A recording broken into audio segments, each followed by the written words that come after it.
Yo. What's up? What's going on, everybody? Hey, this is your host, Demetrius, with the PPP Panthers Prime Podcast. Shout out to everybody that's in the chat already, man. What's going on with y'all, man? Yeah. What's up, man? Shout out to Candy Girl. What's going on, Candy Girl? Miss Cool. What's going on, Miss Cool? Jay Balmer. What's up, yo? How y'all doing, man? Good morning. Jeff R. What's up, man? Shout out to you guys, man. Yeah, hey. We got some stuff to talk about, man. Yeah, J47, what's up, man? Hey, man, we about to get into it right now, man. Let's get into it. All right, man. So the Carolina Panthers' last preseason game is this Saturday, guys.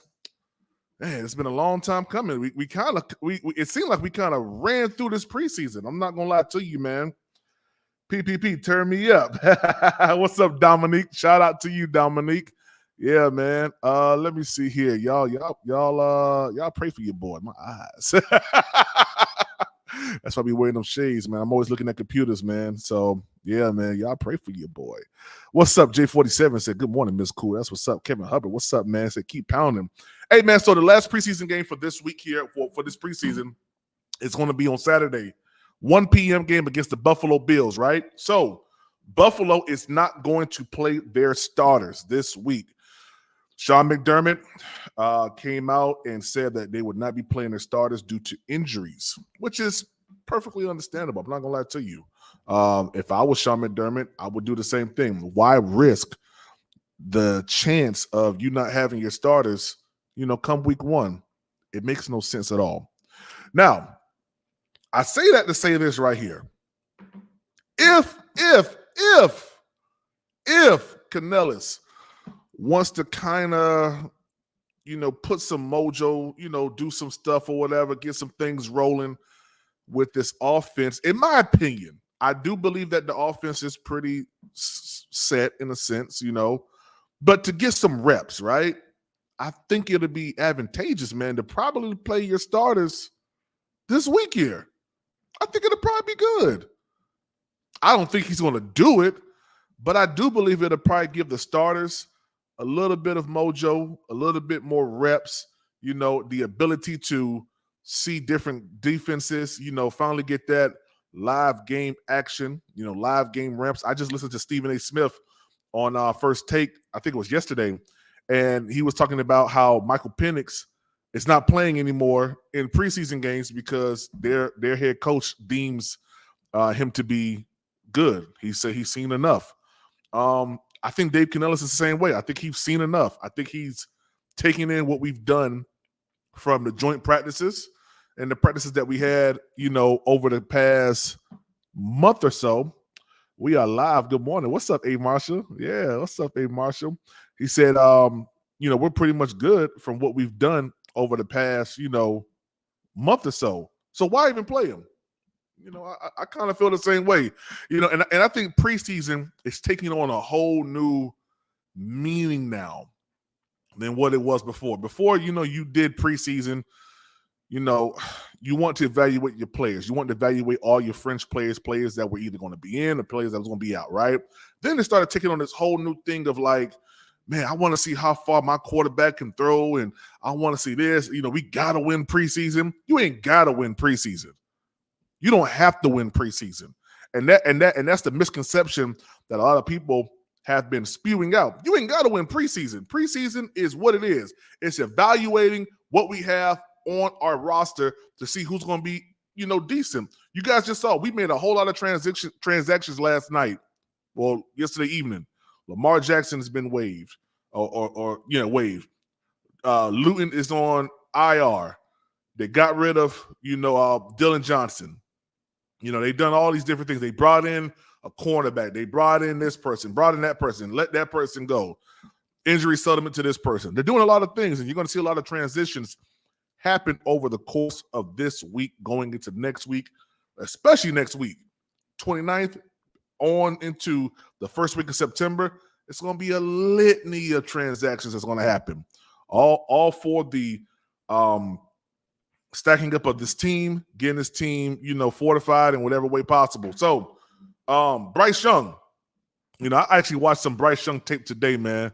Let me tell you, man, that dude, boy. If we can get just a 10th of what he was in college, man. I know people may say PPP a 10th. Yeah, a 10th. Shout out to Silverback. Silverback, I don't know what people are talking about. We haven't played anything except preseason. We ain't seen none of the starters, starting team, but people already got down in their minds. That's a shame. Yeah, man. Yeah. Earl Locklear, what's up, man? Shout out to you for that. Silverback. Excuse me. Stephen Bailey, preseason used to be to get the players game fit. Now, these pros need to stay fit all year round or they won't play. That's a fact. Just a matter. Okay, cool. Yeah. No, that's a fact, man. Shout out to you, Stephen Bailey. What's up, Earl Locklear? What's up, man? Yeah, I mean, and to be honest with you, that's exactly what I think should have happened in times past. Stay fit throughout the whole entire season. You know what I mean? Come into camp ready to rock and roll, right? You're evaluating what you have on your roster, point blank and simple. Nothing else added to it. Nothing else added to it. We don't need to see how far Bryce Young can throw. We don't need to see it. We don't. We don't need to see it in preseason. Why? Why would I risk my quarterback getting hurt with a makeshift offensive line just to say, oh, he threw that in preseason? It don't matter. It don't matter. You feel me? It don't matter. It does not matter. It don't.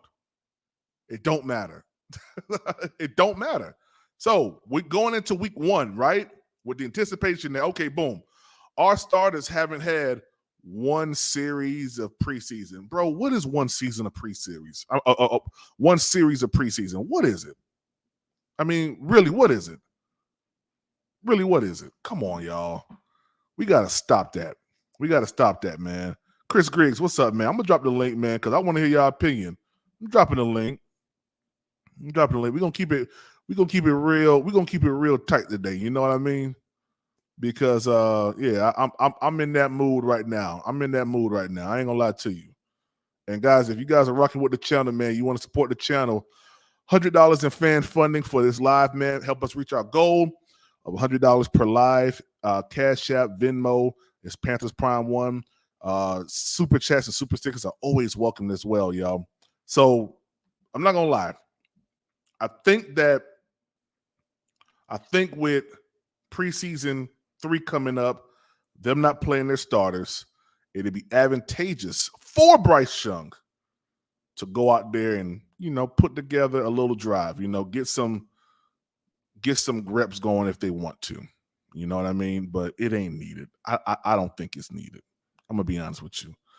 I don't think it's needed. Chris Griggs, morning, Panthers family. That's what's up, man. What's going on, man? Yeah. Well, yeah. What's up, 336? Yeah, you 336 today. Yeah, you 336 today. That's a fact, man. Wouldn't it be good to see Bryce perform? Wouldn't it be good to see Bryce perform in a real game time speed so we can see his mistakes before game 1? I mean, to be honest with you, you don't really correct mistakes, to be honest with you, as a system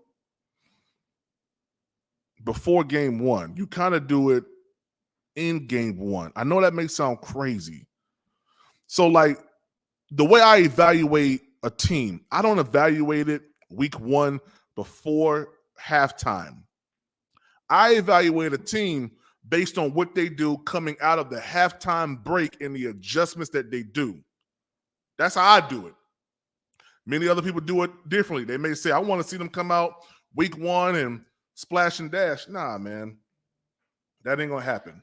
You need to evaluate a team based on when they come out of the break from halftime to see what type of adjustments they can do. Last year with Atlanta, we could have done better if we was better on the offensive line with the stunts that Atlanta was doing. And that's just the bottom line.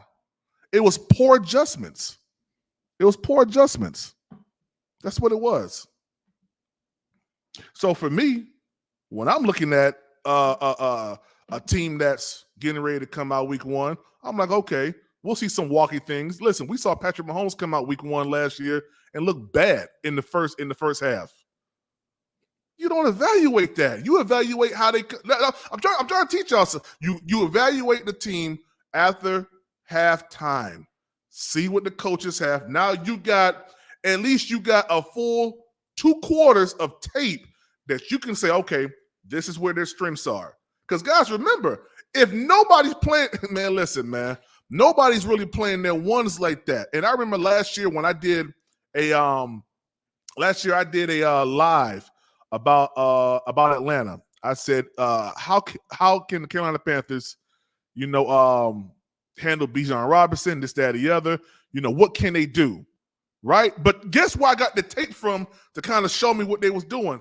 It was a preseason game, one drive from Cincinnati. They was playing the Cincinnati Bengals at home in Atlanta. They had one drive with the ones. I don't even know if they were playing against the twos of Cincinnati. But I did see that they was doing, crossing routes, the play action. You got the tight end that'll run out. It was basically like a high-low situation with crossers going across the field, right? You had one that was pulling up the field, pulling the safety and the cornerback. You had 2 on one side, 2 on the other side, running back. So if the crosser wasn't there, then you had to check down to the running back, right? You had a short crosser, you had a deep crosser. Yeah, one that was pulling up the field. That's basically what they ran, man. That's basically what they ran. That ain't what they ran in the game, though. You see what I'm saying? That's not what they ran week 1.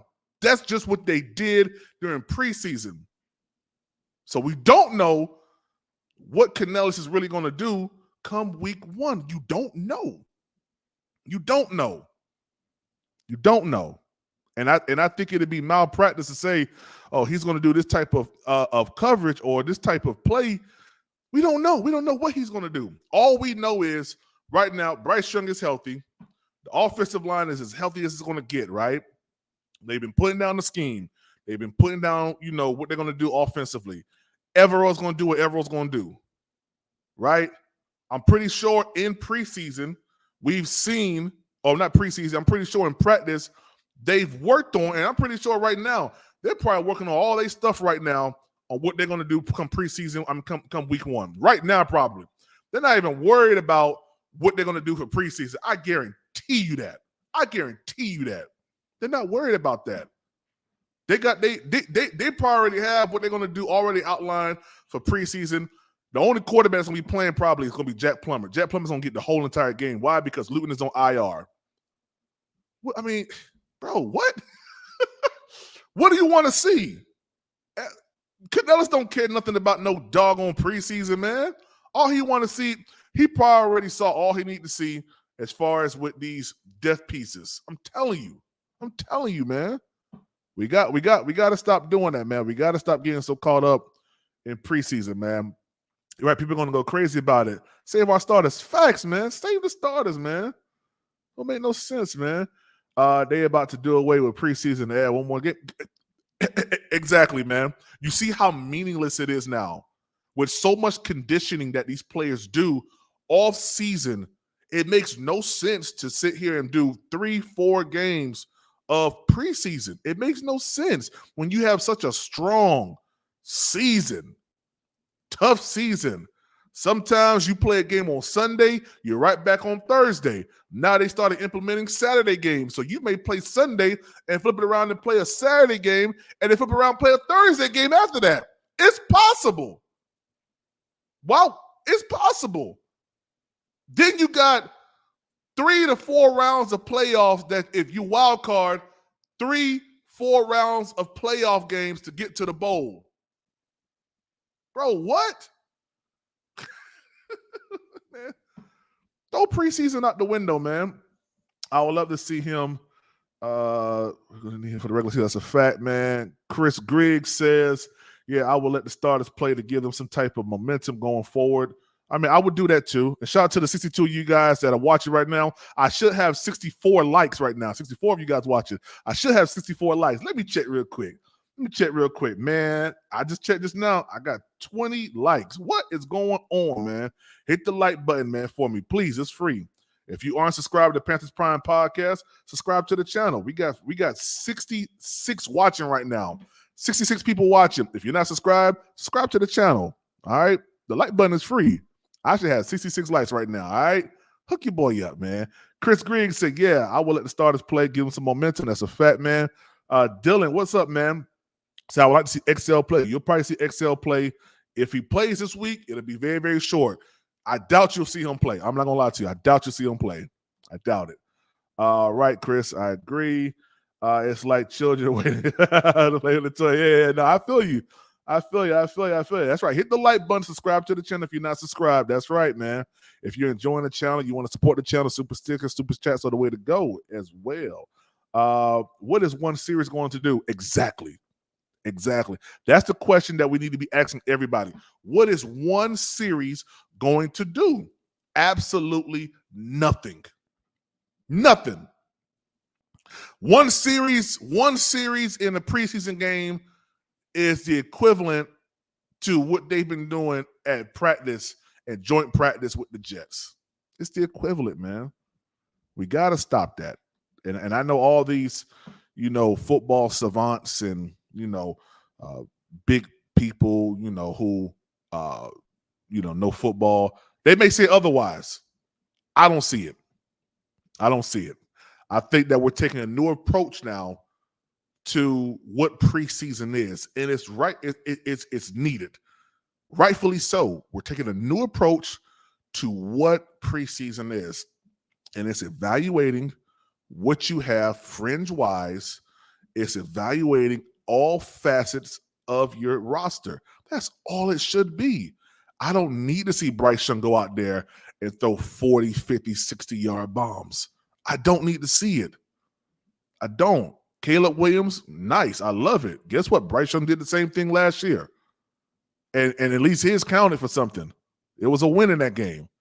You feel me? Like, we get hype over preseason football, something that Bryce Young did last year. What the heck? I'm telling you guys, man. We got to stop this, man. Hey, I am PPP. I'm putting the paint where it ain't, man. Yeah. What's up, man? Yeah. What's up, man? You knew I was coming. What's up, man? What's good, PPP? Chilling, man. Trying to put the paint where it ain't. Y'all keep scratching it off. I'm going to put it back on there. Go ahead, man. Hey, look, so I'm going to agree with you that I don't think preseason is necessary. I think it would be just more beneficial to have camp and then just go ahead and start the season. But I don't understand why you think it's – I'm not going to say unnecessary for the starters to play, but I don't understand why you guys think that they shouldn't when so many other starters in the league are playing. And there's so many coaches who believe that, starters should play. Yeah, I mean, the top quarterbacks, top players in the league are actually getting a few preseason reps. Yeah, but okay, so do you feel like those reps are as important as they are made out to be? Well, yeah, because any chance you get, any opportunity you get, especially when you have new players on your team, to build that continuity, build that timing up and all that type of stuff. I mean, any opportunity that you get, I think you should take advantage of. Okay, so what's the difference in? Oh, let me ask you this question: is it advantageous? Let's say, for instance, you remember the hit that Chuba Hubbard took in the joint practice, right? Right. Okay, we're in the preseason game, and everybody's involved in it. Everybody's hype, and let's say Bryce Young takes a hit like that because Icky or somebody can block. Mm-hmm. Is the risk more important than the reward? And the reward, I believe the only reward in this, I'm sorry, the only reward I see in this is that we see him for one series. So just to lay that out, go ahead. I think it should be 2 series that the starter should play.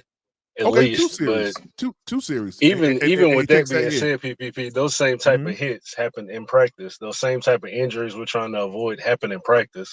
Because football is a dangerous sport and injuries are going to happen at some point in time regardless. Yeah. And I'm just under the belief that if you're going to get injured in a practice or in a preseason game, it's very likely that you were going to get injured at some point throughout the season, especially if it was a non-contact injury. Yeah. No, I understand certain completely. Things are unpreventable. Yeah, that's true. But guess what is preventable? When it happens. And listen, if I can, because you also got to think now, this is body wear and tear, right? Mm-hmm. Body wear and tear. Why would I subject Why would I subject a player to body wear and tear in a game that ain't even ranked when I can do the same exact thing? When I can do the same exact thing in a controlled environment and get the reps in. All of this is just reps. That's and it is reps, but there's a difference between practice reps and controlled practice reps and live actual in-game reps. It can't be. It can't. There is a difference because it's a full contact sport. What's the difference? It's a full contact sport. So there's a difference in a pass rush that's coming at you in practice and you know it can't hit you versus a pass rush in a game that you know is about to actually make contact with you. Okay. It's a difference between being hit in practice and being hit full speed in the game. Okay, so like I said, so I'm going to risk my quarterback in getting reps just to feel okay about what the offense is going to do. The defense. Absolutely. Especially when you're implementing an entirely new scheme with an entirely new roster. Yeah, I emphatically disagree with you. I'm not gonna lie to you. I think it's an old school mentality of doing things. I'm not gonna lie to you, man. Why would I risk my player going out there behind a makeshift offensive line, first and foremost, and then secondarily, why would I even subject what is already the most expensive part of my team, which is the offensive line? Why would I subject them to 3 games, 2 series? Why would I subject them to that when the games don't even matter? Why would I do that when they can get just as much rep in a controlled environment, a controlled setting that's not going to harm them? Why would I do that? It makes no sense to me. Well, for one, because a full game isn't controlled, and what you're going to face throughout the season is an uncontrolled environment, not a controlled environment. So you need to get used to the environment that you're going to be in, for one. Okay, so let me ask you a question. So these players that are playing, have they just started playing football? No, but they look like it when they're on the field a lot of the times, why we won 2 games. But no. That's not the reason why we won 2 games. That wasn't the reason. So I'm not going to let you do that. And my question was, is this the first time that they're playing football? If you're saying that this isn't the first time that they're playing football, they know what contact is. If they've been training over the whole entire offseason, their bodies are conditioned for that. They understand it and they know. They're taking Then why do the players themselves, especially in offensive line, say that they need to gel as a unit? You're not just going to fully gel as a unit in a contact sport, in a practice, and in a controlled environment when the environment that you're going to play in is uncontrolled. I believe and for 2 PPP, go ahead. Bryce Young is going to very likely play behind the same makeshift offensive line that you're talking about. It's very likely that some of the players that we're seeing in preseason are going to be starters at some point throughout the season. So it's not just a makeshift offensive lineman. Mm-hmm. It's very probable that these are the guys that we're going to see. That's very true. But guess what? It's all about timing. You don't do it exactly in the timing that they need together in an uncontrolled environment. But you don't, which is what they're going to be playing in. But you don't do it in times where it's not. It doesn't matter. Preseason doesn't matter. It doesn't go towards. But that's the main time you should do it. That's the time where you want to see those mistakes on film and be able to correct those mistakes. That's the time where you want to have off timing in your routes and off timing in your throws and things like that. You can see that type of stuff in practice, my bro. I mean, listen, it's a fine. And you can see that in practice, but it's not the same. You can't tell me that an NFL practice and an NFL game is the same. Nobody's going to say that, PPP, not even the players. Well, hold on, because the talent level ain't the same across the board. You're not playing you're not playing the ones when you're in a preseason game. You're not playing them. So already the talent level is already lessened already. But it's live game action reps. It's not about the talent level that you're playing against. Everybody's going to be subbing people in and out. What I'm saying is you're simulating real-time, full live game reps. Okay. Not controlled game reps in practice. I hear you. And even also in those live game reps, listen, I guarantee you, let's just be honest, that last touchdown that we got, you ain't thought that the coach over there for the Jets was like, yeah, just let him get it. You ain't think that? I mean, that would be a quitter's mentality, so I would hope not. I would hope Okay. that's not the type of culture that you want to instill in your program. I'm just saying. You don't think that with Evero and Canales and them knowing the Jets from last year that they're just trying to try things to put players in certain positions, man, and stuff like that. They even said that. So listen, Evero said, "I want you as the offensive coordinator with Aaron Rodgers to put us in positions where we have to replicate what's going on, high stakes game." I was at practice. There was nothing soft about what we saw. It was nothing And I soft didn't say it about it. was soft, but I like that you use the word replicate because Yeah. I'm talking Mm-hmm. about what's actually going to happen, not something that we're going to replicate to simulate a live game rip. Right. But That's why you 336, said replicate because it's not the right, but same. exactly. I know it's not the same. It may be a step lower than real game, but guess what? What you're doing is you're not trying to kill a player in a game that don't matter. It don't matter. It's not something that you're going to watch.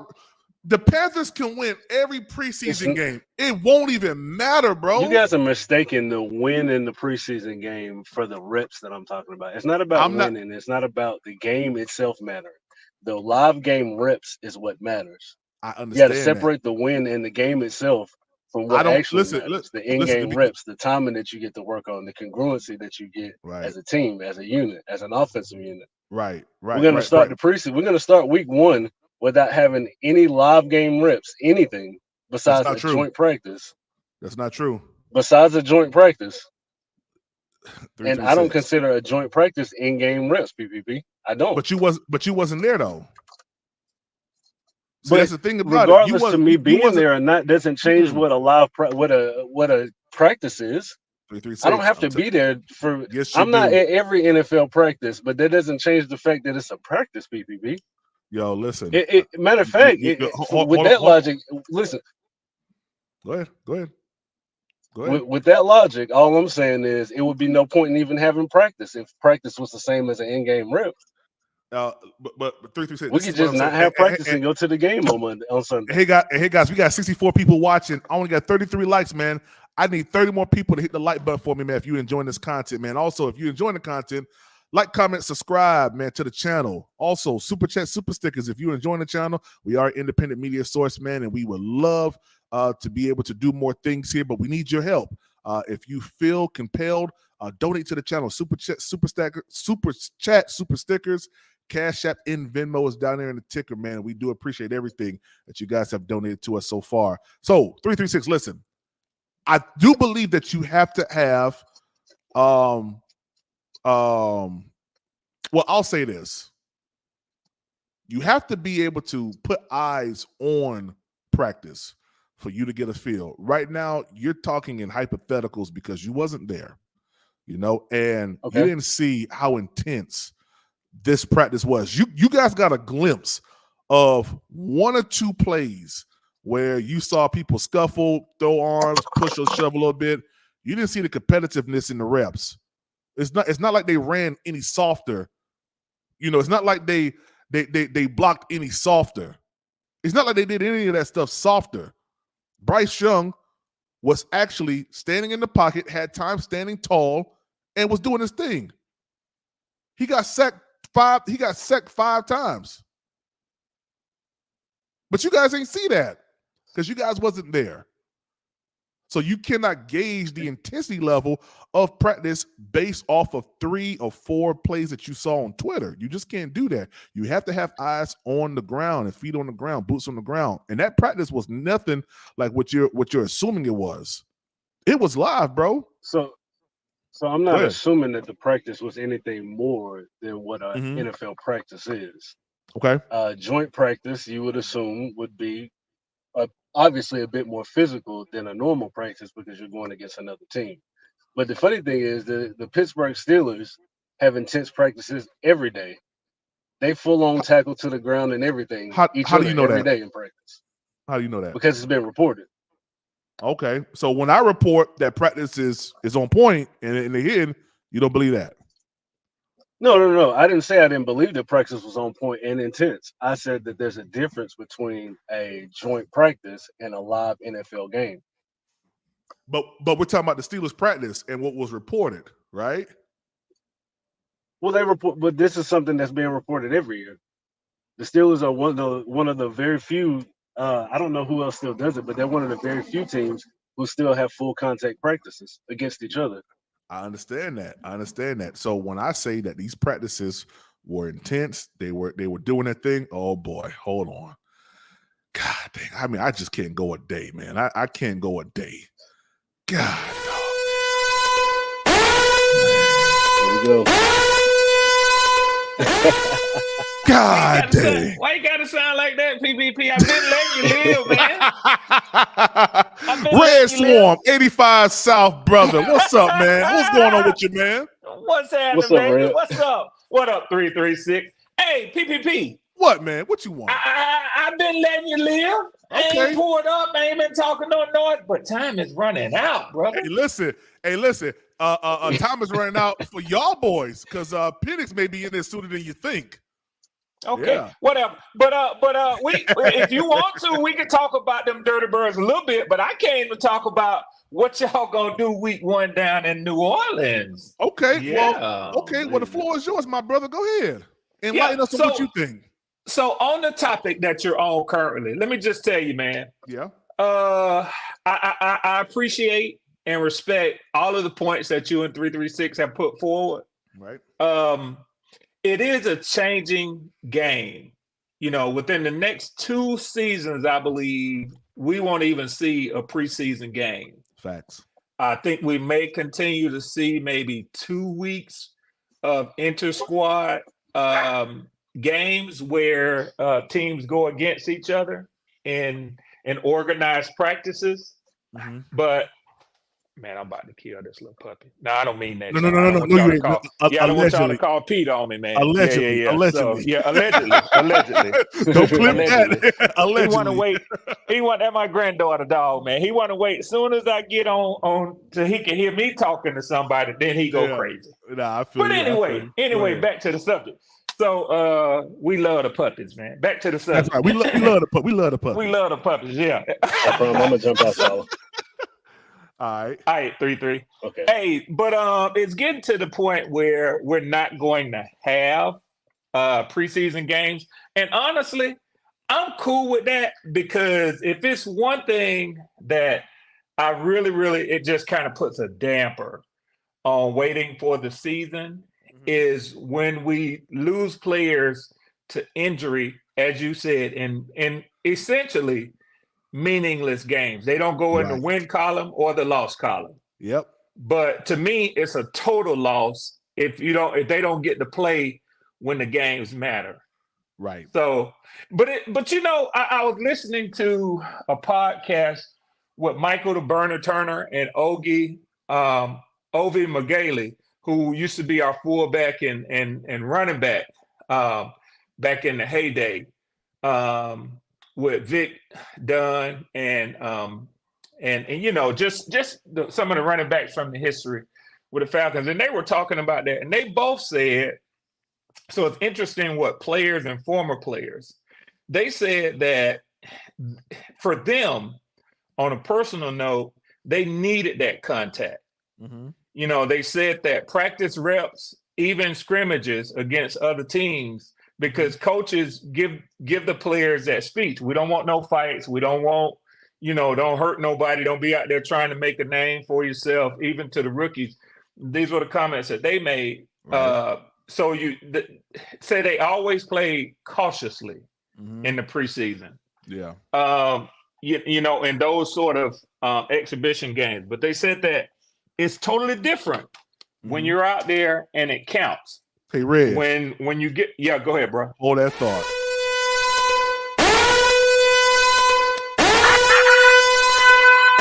Andrew, what's up, baby?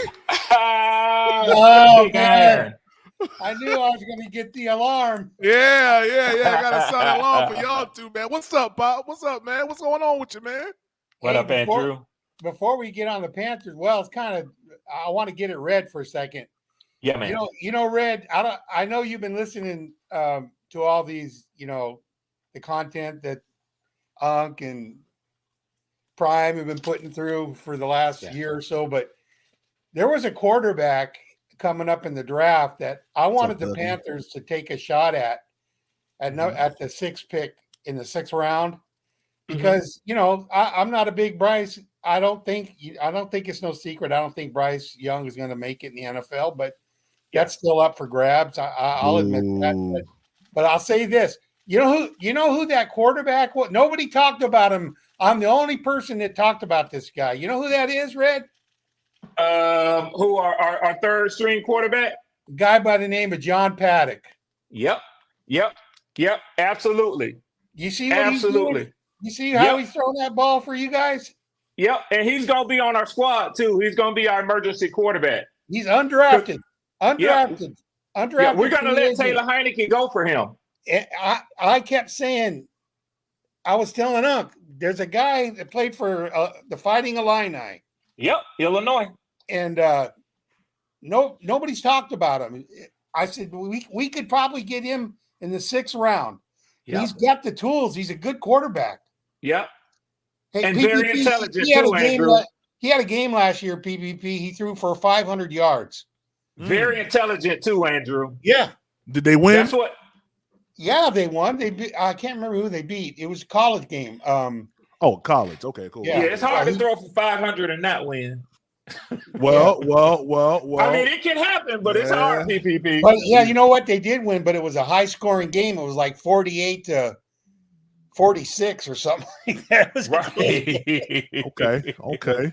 A wow one. So what you trying to say, Andrew? I mean, what you trying to say? No, I just the only reason I bring it up is because I read an article yesterday. It looks like Atlanta's going to keep him, and I thought, man, I got to get it read. I don't know if he knows what kind of quarterback this guy is. He's not going to win the starting job. Penix, no. Penix and Kirk Cousins, he's not there, not even there.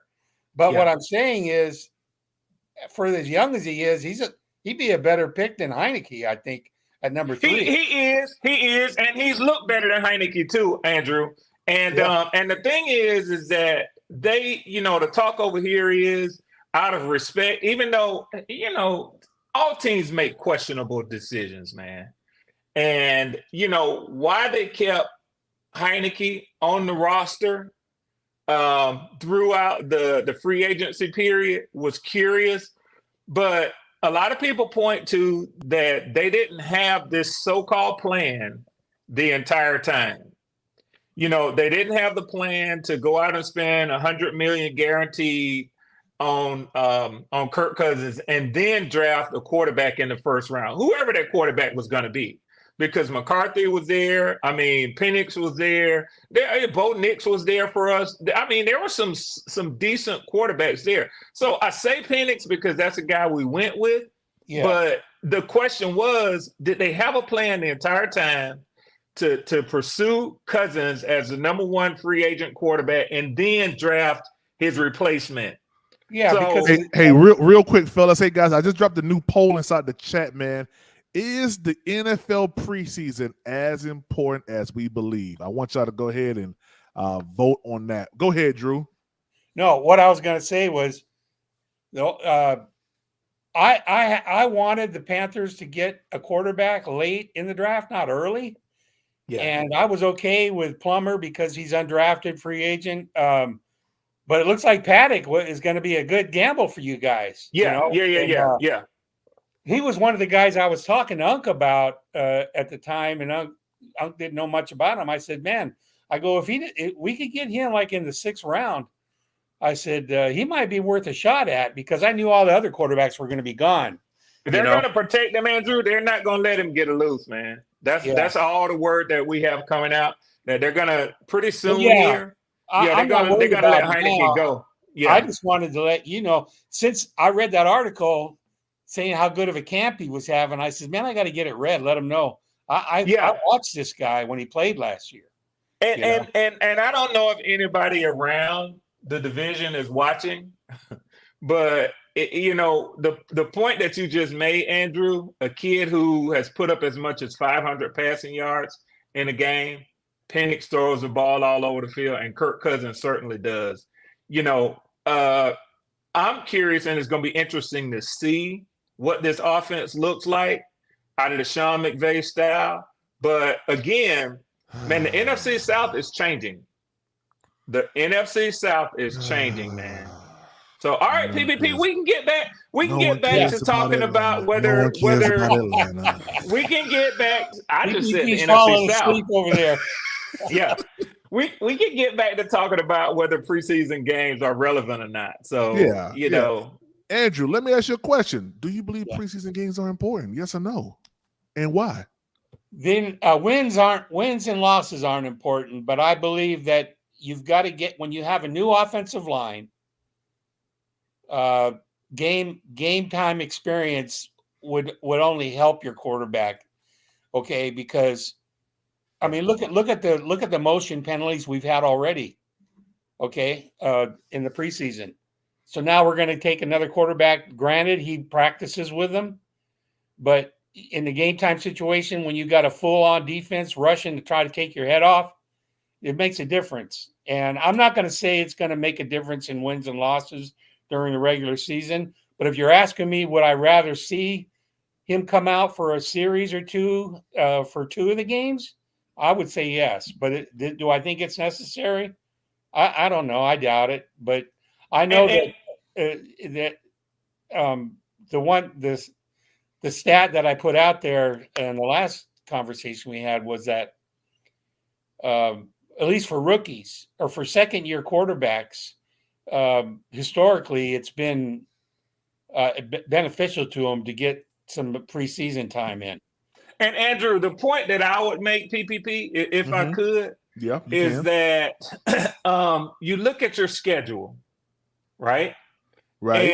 And yeah, I mean, anybody who is truly honest has to admit there's no real data that can quantify whether preseason, you know, having your starters active or playing games in preseason, whether that correlates into wins or not wins week one.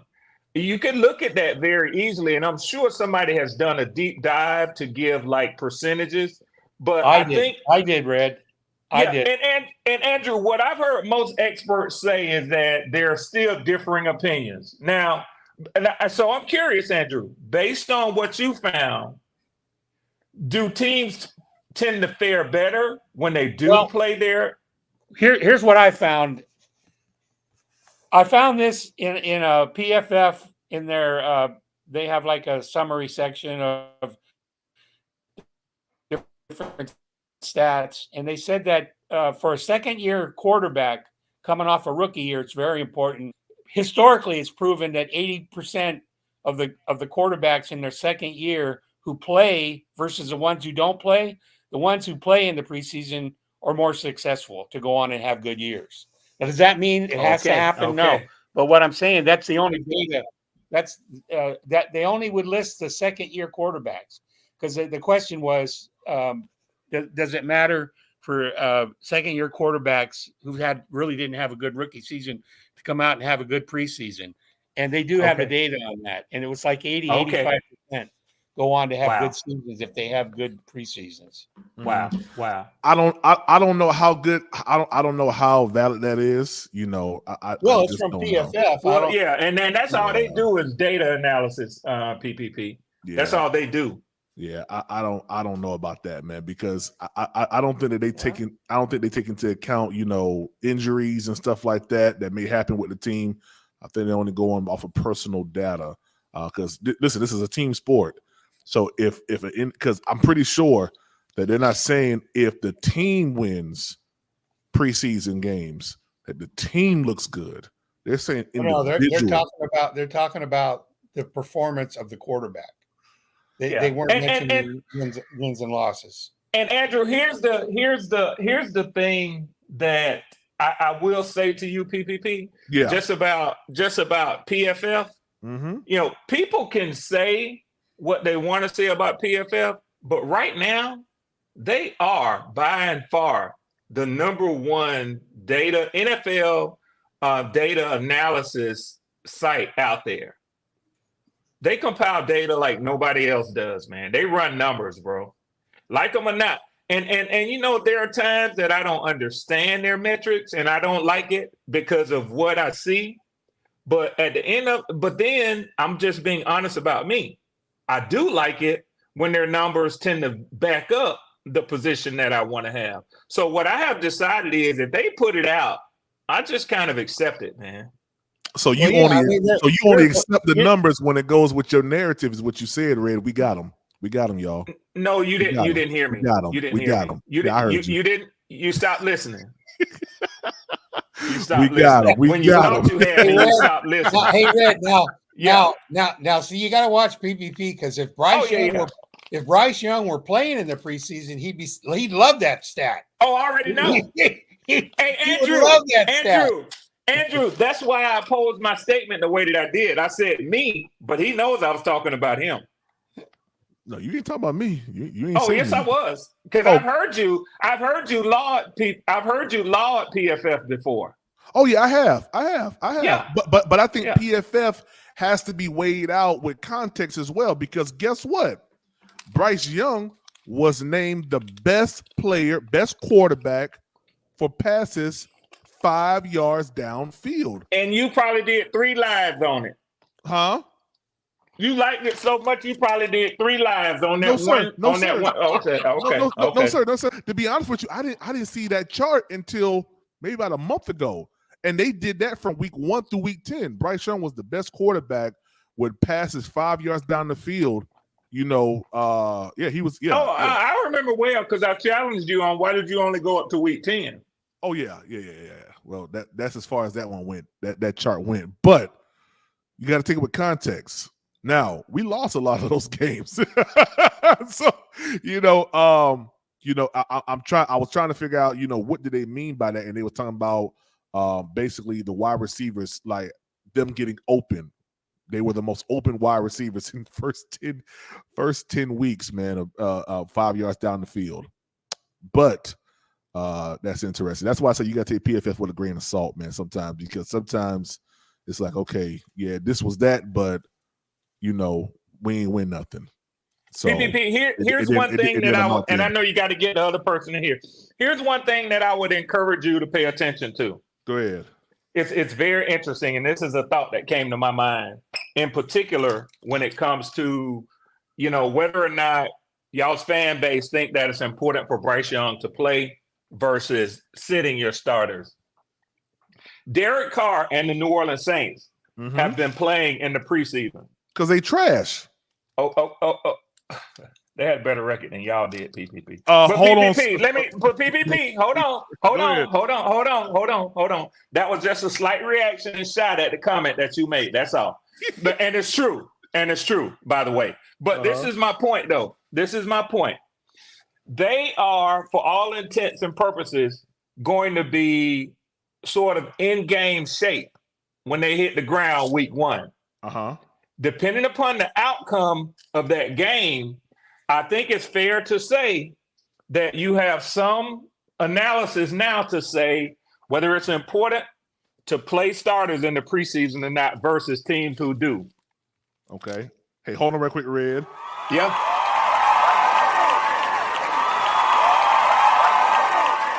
C. Dougie, what's up, man? C. Dougie. I'm on mute talking. What's up, my guy? What's up, man? I gave you a round. He couldn't handle it. It was burning his ears. Look at him. I gave my brother a round of applause because that's my brother, man. Go ahead, C. Dougie. I'm gonna be short. One thing that I think people need to understand. First, I'm being rude. What's going on, Uncle Andrew? What's going on, Uncle Red? What up, PP? What up, C. Dougie? My bad, man. My bad. Nah, you good. I almost slipped. The question I have is, does everybody know that the Buffalo Bills are supposed to start their starters? Sean McDermott just came out and said the reason why they're not starting starters is because of injuries. He cannot put a unit out there that can jeopardize their season. Another thing for me is, I think we all are selfish. I'm going to include myself in that statement when I say that. What I mean by selfish is I don't want Bryce to play. I've seen the offensive unit. Is it right? No. But then there's people that want to see Bryce and they're not understanding why people that do not want to see Bryce play, then they're being selfish just because of last year. Yes, last year was terrible. It was a dumpster fire. It was plumber juice, and that's no shot at Jet Plumber, but it's so much that like our fans, like the fan base is in shambles. Like you can't win or lose. And like I said, the only way that this can help is with coming out of what the W in New Orleans in week 1. So, I mean, right now, like, there's reports coming out, you got players coming back.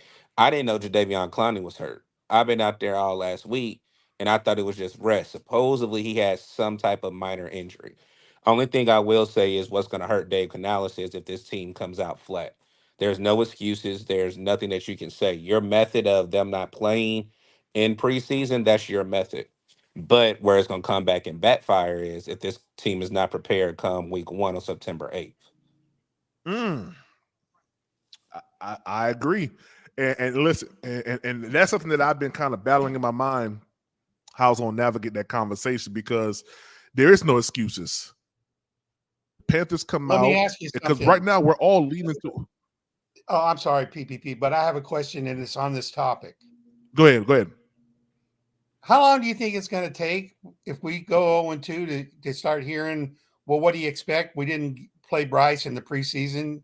He's rusty. How long do you Andrew, think I how don't long think is it's it going gonna to take take? 2 weeks. That's what happened week 1. No, it's gonna happen week 1. That's what I'm saying. It ain't gonna Yeah. take 2 weeks. So, Big well, on it ain't gonna take no 2 weeks. Trust me. yeah, that's what I'm saying. Trust me. It's Well, like I said, and let me say this statement. I see the chat. I when I go on mute, I see the chat. Everybody whose name is being written down, like I see Deontay Johnson. He's practicing right now. Me and PPP already sent him a couple of clips behind the scenes whenever y'all were live, and I said, let me just come up because I said I understand Dave Canales, but like I said, we're all selfish. I'm included in that. I need to see it in live game reps, but I'll be contradicting my statement whenever I went live and said I did see a different Bryce on Thursday than I did see at training camp last year in the games that I went to. And No, see, Dougie, be a flip flopper like me. oh no, that's one thing. No, because like I said, that's one thing. Like when you're a content creator, your word is bond. You Be, can't switch up. be a flip flopper. Be a flip You flopper can't. like they say I am. Go ahead, Nah, do you that. can't. You can't change up. And that's the reason why I say I'm making it known now before next week when we have cuts, before they start game prepping the following week. If we come out flat and go 0-1, every criticism that Bryce, every criticism Dave Canales, every criticism any player that we give is well deserved. Because, like I told PPP, once we left Thursday, I had hope. But at the same time, once September 8th comes, if I'm not seeing that same product that I saw against the Jets in a sample size in a joint practice where they were not controllable reps, and reason why I say that is because you can tell the Jets were upset. There's a lot of chippiness that content creators and reporters are not talking about that was done after the play. The one play with Chuba Hubbard, yes, I understand everybody's saying, he slipped and all this and that. It was still a dirty hit. Even they were doing things in between plays to like start scrummages throughout the joint practice. So if I don't see this same particular team or what I saw, the product that I saw on last Thursday on September 8th, I'm right along with you, Andrew. There's no more excuses. You can't wait to a home opener. yeah. There needs to be answers soon as Dave Canales hits that podium on Sunday, probably about 4:15 after the game. Hopefully it's with a win, but if it's with a loss, shoot at them. Like Well, fire away, Well, fire well, away. and here's the thing about it. It has to be in context. Now, if we get blown out by New Orleans, that's different. That's different. We get blown out. If we lose by 3, okay. If it's a competitive game, all right. If we look competitive than last year, okay. But I don't think that you have to sit here and say, "Oh, they didn't play the starters week 1, and that's why we lost." They didn't play the starters in preseason. That's why we lost week 1. Nah, I don't think you do that. I think everything has to be in context. Yeah, but my rebuttal to that PPP is Uh huh. All right, everyone's saying that Bryce Young, not everybody, but a lot of his supporters are saying what we saw last year wasn't the real Bryce Young. Okay, what we're saying is that he needed some help, and we went out and got offensive linemen, receivers. So the question becomes, no, 3 points, a 3-point loss to New Orleans is unacceptable, because if Bryce Young is the quarterback we thought he was, we're a much better team than New Orleans. Why shouldn't we win that? Why shouldn't we win that game? Andrew, I'm gonna put a bold statement. We should not come out of New Orleans with a loss. And We shouldn't. I will say this. I'm hoping PPP don't see me, whoever else is out there, because we come out with a loss. I'm gonna be right in your face. I'm like, go ahead, do it. Go ahead. Yeah, I might jump over the stand, because I'm only 5 seats from the field. Yeah, they're gonna We lock better not somebody lose. we didn't give up a touchdown. Look, They We gonna didn't lock give up a somebody up. touchdown against the Jets. it'd be worth it, man, because like I said, like I did 5 games last year. Yeah. I've only done 2, and looking at a third. That's the reason why I did it, because I drunk the Kool-Aid last year, and you guys have heard me say that. We cannot do that again. We can't be gullible. A lot of us are gullible, and I think the reserve from our fan base is understood, because the glass was so full that it's half full now, and everybody was drinking it and it just tasted. You know, when you just so thirsty Yeah. and you have to drink something just to quench that thirst, or it's so hot, but it's nasty. You be like, okay, that's enough. I can't do it anymore. Like, that's where I say this team. Yes, everybody can blame Bryce. Yes, everybody can blame Frank Wright. But when you look at it, David Temper is some of the blame, but Scott Fitterer has set this team back so far that you have to I've really said that all peel along. back. You have to pull back the veil and look at. He's had 3 different coaches, which is cool. That's understandable. But if you look at the draft picks and how he managed the free agency, how much can you really, no, I'm not gonna say be enthusiastic or be hype, but you have to have your season projections and predictions be realistic. I'm not saying we're gonna be world beaters. I'm not saying we're gonna win the South. Is it doable? Any game is doable, or any game is winnable any given Sunday. But one thing I will say, going into week 1, we definitely, like, it's almost like the Charles Barkley. I guarantee we better come out with a victory. Because if we don't, if we think the skillet is hot now, the house gonna burn down on September 8th. Yeah. I agree, because we gotta remember now, we're talking about the number 1 overall pick, and so he had a season last year where he's a rookie, and yeah, we had more than problems than Bryce Young last year. I admit that. I'm not putting it all on Bryce, but what I'm saying is we went out and spent a lot of money, and we improved this team, and so it's got to show more than just a slight improvement. We got to show that we got the right pick, the guy that's going to be a franchise quarterback. That's what you need when you pick. Andrew, that's the least my Andrew, no, you good. Well, Andrew, this is what I'll say. You know, I know you guys want instant success on the field. I do believe, because listen, I was on a podcast last night, Pro Sports, on Clubhouse, and they're a New York based podcast, and they had a young lady that was up there. She's a Bengals podcaster, and she was saying that the Bengals don't look good. Joe Burrow does not look good right now, but in times past, Joe Burrow turns it up. But she said that she's very, very concerned about where Joe Burrow's head is at. She's very concerned about his offensive line, because they have very, very big injuries on the offensive line. They say they have a wide receiver issue right now as well.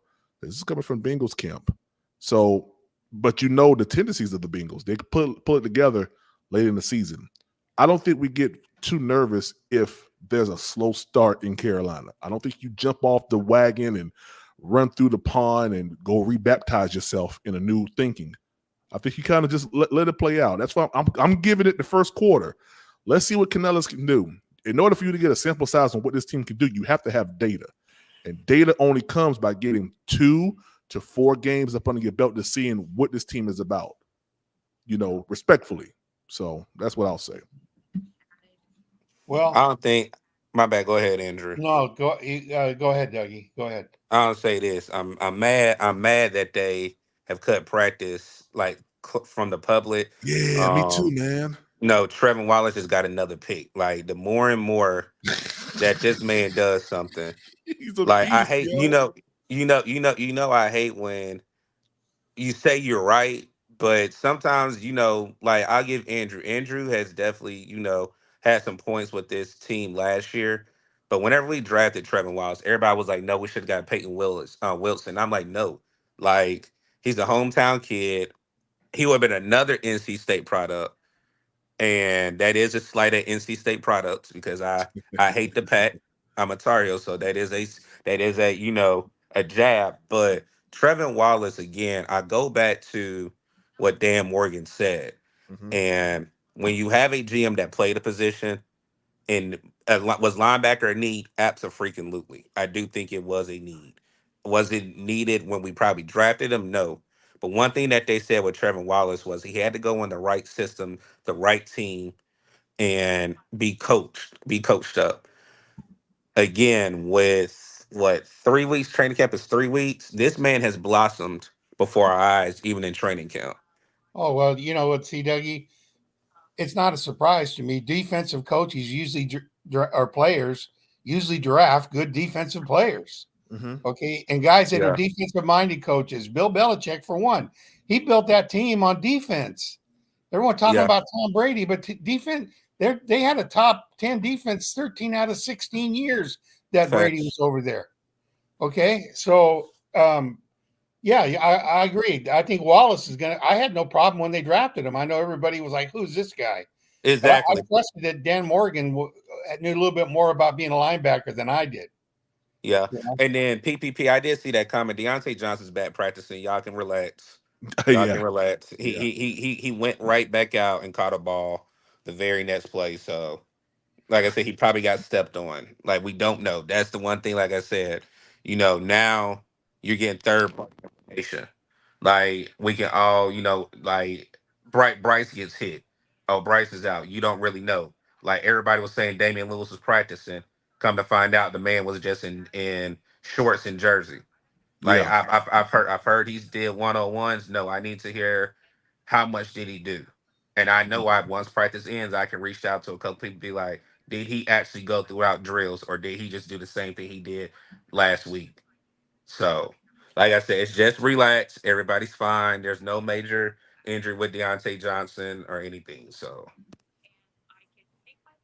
And as far as these players that got waived, they're not going anywhere. They put oh, two of hey, them. Two of them got hurt, so no one's going to pick them up on the waiver wire. So that means that the Panthers will put them on the practice squad. They're not going anywhere. Lamar hey, Jackson and the Dillon guy. I think that they're gonna clear no, waivers. Dylan is good. Dylan, but it's Luton and Lamar Jackson that are hurt. So it just depends on how that goes. But I know Dylan Johnson. I haven't heard any news yet, Andrew. So he may clear waivers. And again, for me, like I said, it doesn't matter. It's really between him and Sheridan for a practice team Mhm. spot. But other than that, no, don't put that up. I'll say put him in about 30-second timeout because that's real disrespectful. Nah, I'm gonna put it right on up there, man. That's Yeah, real disrespectful that QJ Smith feel that way. But hey, that's okay. That's okay. I'll take that. yeah, I'll man. take that. But like I said, in sports right now, I'm gonna be respectful. I'm gonna be respectful because I'm about to get real disrespectful. Hey, man, I Uh, can't, only I thing, can't, I only can't, thing I I know. can't see my likes right now because StreamYard is acting crazy. I had to shut my computer down. But guys, please hit the like button, please, man. We got 60 something people watching. Hit the like button, man. Show some love, all right? That allows this show right here to get thrown out to everybody who's a Panthers fan out there in Panther world. All right, so hit the like button for me if you are enjoying this content. Hey, I do want to say this, man. I'm gonna do a show on this right here later on in the year, maybe not too long from now, because listen, it was evident, and I saw this. Hold on, Trevin Wallace continues to dazzle with a pick on Andy with 10. Oh man, Trevin Wallace, that dude, bro. My gosh. Hey man, we got a gem in Trevin Wallace, man. he is in him and Josie Jewell.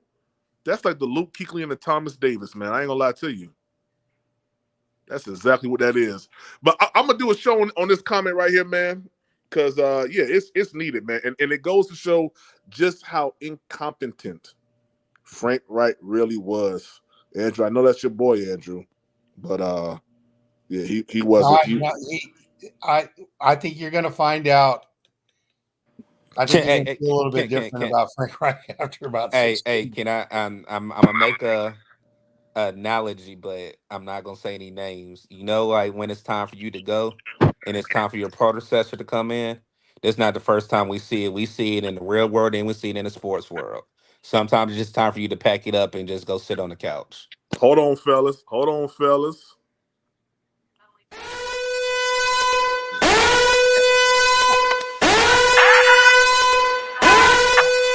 Nick the Quick. What's up, Nick? Buenos dias. Oh, this What man up, said man? Nick the Quick. I'm Nick like, the Nick the Quick. Quick. I'm like, that's a different person. Like, I thought, because you got Nick, and then you got Nick Short. And I'm like, which Nick popped up? Okay. Yeah, Nick the Quick. Yeah, he quick to cuss y'all out. Go ahead, Nick. You saying anything? Yeah, go ahead, Nick. What's up, man? I got a few minutes. You seen it was a live panel.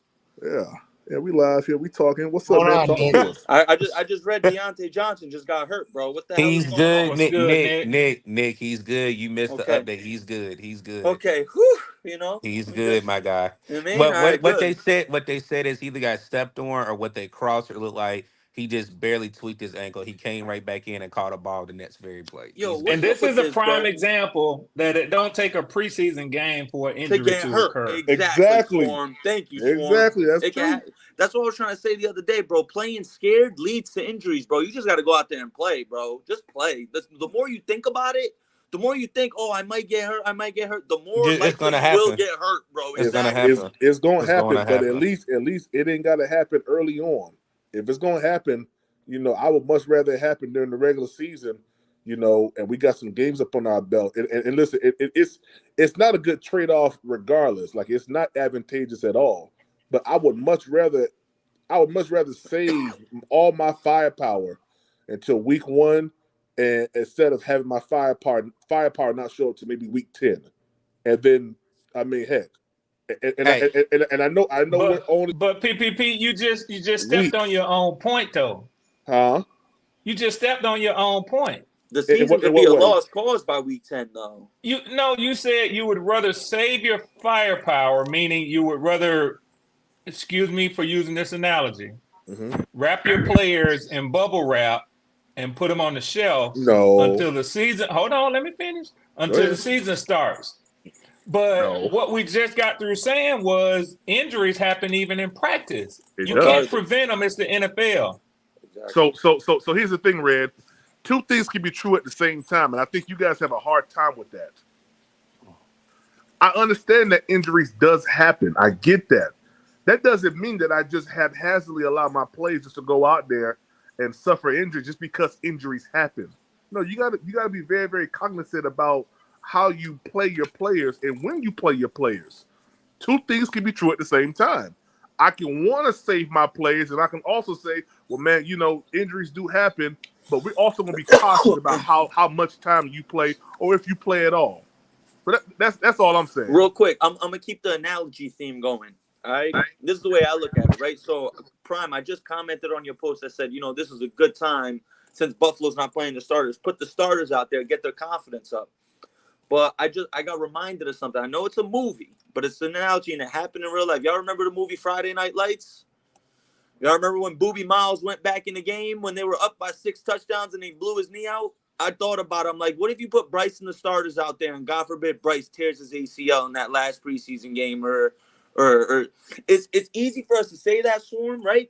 But then I also look at it like this, my guy. It's like, if Canales does play him and he gets hurt, now he just looks like the idiot. You feel me? So it's like he's like, it's like the scales for him right now. He don't know what to do. I feel like he's like, should I play him? But if I play him and they get hurt, I look like an idiot. My first year, Troll alert. The season. Troll alert. Troll alert. I think the best comment for me as a troll, just sort of laughing, is when Andrew made the comment, what are you worried about? Y'all gonna only win one game without Bryce? I hear you, but he's the franchise guy, brother. He's the franchise guy. Exactly. You can't let him get hurt. You can't let him get hurt, man. You had to throw that in there. You set that one up, Nick. You set that one up, Nick. But clearly, You just gotta laugh at. You just gotta laugh at Red. That's all you got. Clearly, Canales thinks this team. He thinks very highly of this team. If he's not playing them in the preseason, bro, that's the way I look at it. Of course, he thinks really highly of them. But it's like, bro, you got no continuity. That means something, bro. That means something. I'm emphasizing the if we start the season slow, Panthers fans are gonna go ballistic, bro, because they're gonna be like, "Yo, we're gonna go nuts if we start the season slow off." But they should. But they shouldn't. There's no reason why we should not, Nick. There's no reason why we shouldn't beat New Orleans. No reason. We have a better team. If Bryce is who he is, we have a better team. Yeah, I agree. New Orleans is in shambles right now, man. I hear you, but it's like, what if there's no continuity, there's no chemistry, there's no nothing? It's the offense might take a little bit to there's get definitely the continuity. Well, there's definitely continuity. I mean, we saw that out there. I mean, we saw continuity, and that's what I'm saying. You guys have to have eyes. You got to have eyes and boots on the ground in order to properly evaluate. Like me, Dougie, two fans in the stands. We was out there. We saw this team, and we saw how they were able to move the ball, not just on 7-on-7s. But on 11-on-11s as well. Yeah, there may have been a couple plays. I want to go back. Now? Just let me finish the statement. What have we seen? You know what? I went out to the Chargers camp 2 weeks ago. Well, Andrew, and I saw. Hold on, let me finish. Andrew. Are you gonna let me finish? Andrew, what have you seen out of Carolina? What have you seen? Let me finish. Well, I wasn't finished. You're not gonna let me finish, are you? Let him finish. He was about to compare something, Prime. I saw Easton. Come on, Nick. I wasn't finished. You're not gonna let me finish it. I saw Easton Stick dropping dimes all day out there. Okay, nothing in preseason. Easton Stick. All right. So what are you gonna tell me? You're gonna tell me that? Oh man, he ought to be playing over Herbert. He was throwing better than Herbert in camp. Yeah. Hold on, real quick. Yeah, I wasn't done saying what I was saying. So So you got to have eyes on the ground when you're looking at this team and when you're evaluating this team. You cannot go off of what you saw last year only, because you're not going to get a good perception of what you're saying. Everything that people are saying who have not been at practice for themselves, they're just going off of assumptions about little small clips off of Twitter that they've seen. Yeah. And that's the God honest truth. You got to be able to evaluate this team with feet on the ground, boots on the ground, eyes on the plays to see exactly how intense they're playing. What is Canales calling? What is he doing in practice? How's practice flowing? You got to see that stuff. Let me caution you to something now. And listen, please don't get this misconstrued what I'm saying. There is absolutely some benefit to being live at any sort of event to be able to give a firsthand account, right? I don't care whether that's being at war. I don't care if it's witnessing a concert. I don't care if it's seeing the first rocket ship launch for the first time in your life. There's a benefit to seeing something live. But just because you take your girlfriend to an NFL open practice, it doesn't mean that I'm going to take her lack of knowledge of football and say that it's better than Shannon Sharp, who gets a cut up of a drone footage from NFL Network, and he says this is what I see and that's what I see. I'm not going to do that just because I think you put a little too much weight on just being there in person, and I've heard this a lot, and it ain't just in the Carolina podcast that I've heard it. It's in a lot of Falcons fans say it too. Oh, but you wasn't there. You didn't see what I saw. You didn't see. That's enough. Michael Penix don't need to play. I just have respect for the way that the coaches want to do it. It's his team. If he says I'm going to sit the players, and Raheem Morris is the same sort of coach, you don't hear me complaining, because it's his team and it's his job that's on the line if things don't go well. But as a fan, I ain't finna argue with nobody. I get y'all, having the debate on it, man. But really, it doesn't even matter because it's Dave Canales' call. And he's the one who's going to suffer if it doesn't go right. Exactly. No, you're absolutely right there, Storm. You hit it right on the head because he knows this is a risk by not playing his starters. He knows. I'm sure he knows if they don't start the season off fast or good enough, he's gonna get ripped to shreds by Charlotte media. You feel me? I'm pretty sure he's aware of that. You feel me? So Swarm's absolutely right. It all comes back on him. He's making the decision. But my thing is this, bro. It's a new system. It's not like I just saw a comment. Someone put Patrick Mahomes is playing in the preseason. I feel you on that. But here's the thing: Bryce Young is in a new system with a new coach. He should be out there. And I don't care what anyone says. 7-on-7 practice. When there's a difference between when shorts are on, they could have a helmet on. When shorts are on and when pads are on, bro. Game is different in practice and in game. The feel is different. Everything is different. That's a fact. Everything's different, bro. It's different when in practice, PPP, when it's 7-on-7 or even 11-on-11, and the DN, you don't got to worry about the DN crushing you. You feel me? Whereas in the game, you got to worry about that DN coming in, knocking your head off. You feel me? And another reason, and I want you guys to think about this. Another reason that coaches don't play starters in the final preseason game, whether that's when we had 4 or 3, is because young guys are trying to make the squad. Yep. So they're out there taking risk that they ordinarily wouldn't take. You don't want your starter out there with a guy who was drafted as an undrafted free agent. Exactly. Yeah. It's a lose because situation. he's trying to blow everything up. Yep. He's trying to get on camera. So even if he gets cut, then another team will say, but he got off in that game against us. Absolutely. Exactly. So no coach in his right mind is going to play starters against undrafted guys in the last preseason game. It's just not going to happen. If it didn't happen week 1 or week 2 under the 3 preseason games scheduled now, trust me, it ain't going to happen week 3. Yo, shout out to Donald Vaughn, man, for that super chat, man. He said Pat Mahomes, Joe, CJ, all these top-tier QBs played in the preseason.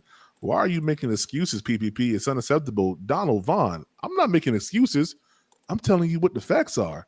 The facts is Dave Canales ain't playing them. And the reason more than likely is the same reason why the Buffalo Bills aren't playing their starters. That's a fact. It's not an excuse. Hold on, it's not an excuse. I'm telling you exactly what's factual. That's why we're not playing them. Real quick, Prime. Go if ahead. he's not playing them, bro, I better see some greatest show on turf offense with going back to the Rams if he's not playing the starters, because the way I'm looking at it, I may be wrong, obviously, but Canales, this is a calculated move in my opinion. He does not want to show his playbook early on in the season because he knows, bro, football is the ultimate game of preparation. You could go out in those week 1, week 2 preseason games, put out your starters, put out your plays, and those teams that you're playing, Chargers week 2, Saints week 1, they're going to go back at those preseason games, bro. They're going to look at all those plays, bro, and dissect. No, they're not, Nick. No, they're not. Yes, no, they're not. I've heard a number of NFL players talk about that. No, they're not. No, guess what every team does? Guess what every team does in training camp after they cut down to the 53? They hand all those players a totally new playbook. Yeah, that's a fact. That's a fact. No, it's not a different playbook. I'm not going to argue with you on that one. I'm not going to argue with you on that one. Go ahead, Dougie. Nick, can I ask you this question? Because I actually like the comment that you said, but I need a number on. If you can't give me a number, it's cool. But you said you want to see an offense like a greatest show on turf. If he's not how many points? How many points do you need to see this team score in week 1? That's such a tough question because. No, I feel you. You said greatest show on turf. So I just need to hear a number. But I gotta take everything into consideration. We're on the road. We're in New Orleans. That's a very hostile environment. Come on, Nick. I'm being honest, bro. I'm gonna be honest. You want me? I'm gonna always keep it a rack. Always. New Orleans is one of the, and especially week 1, bro. There's probably only 2 it's gonna be different. Yeah, exactly. I was blown away by that comment too, Dougie. That greatest show on. Come on, man. No, but what I'm saying is vibes. Like you're not putting out the offense, bro. You better have some slick stuff in that playbook, bro. I better see some wild plays, is what I'm saying. So I'm not I'm saying how Jordan's many going to- points? I'm I saying- just asked points. 24. 24. You just need to beat the Saints. 24. And I think 24 beats the Okay. Saints. I think Okay. 24 beats the Saints. Okay. Appreciate that. So what happens when we score 24 and they score 26? Then I'll say, damn, the Evero let And what us down. happens when you score 14 and they score 10? That'll be good. I'm just saying, like the determining factor on if Canales did a good job in keeping the players out. So much context. Yeah. It's a lot of context that has to be involved. Like, how well did we play? Were we competitive? What if all that stuff has to be taken into account? Go ahead. No, Nick. like you said, Swarm. What if we won 14-10, right? But what if we were losing 10-7 and Bryce let us down on a game-winning drive and we won 14-10? You know what I mean? It's like there's so much. Like Bryce could have stunk the first 3 quarters. If we win 14-10 and Bryce leads us to a game-winning drive, it's like, you feel me? Like, what are we gonna say? Everybody's happy. Yeah, and like you said, conversely, if it comes up short, but I think in that situation, Canales gets the bulk of the blame, not Bryce. Yeah, I feel you.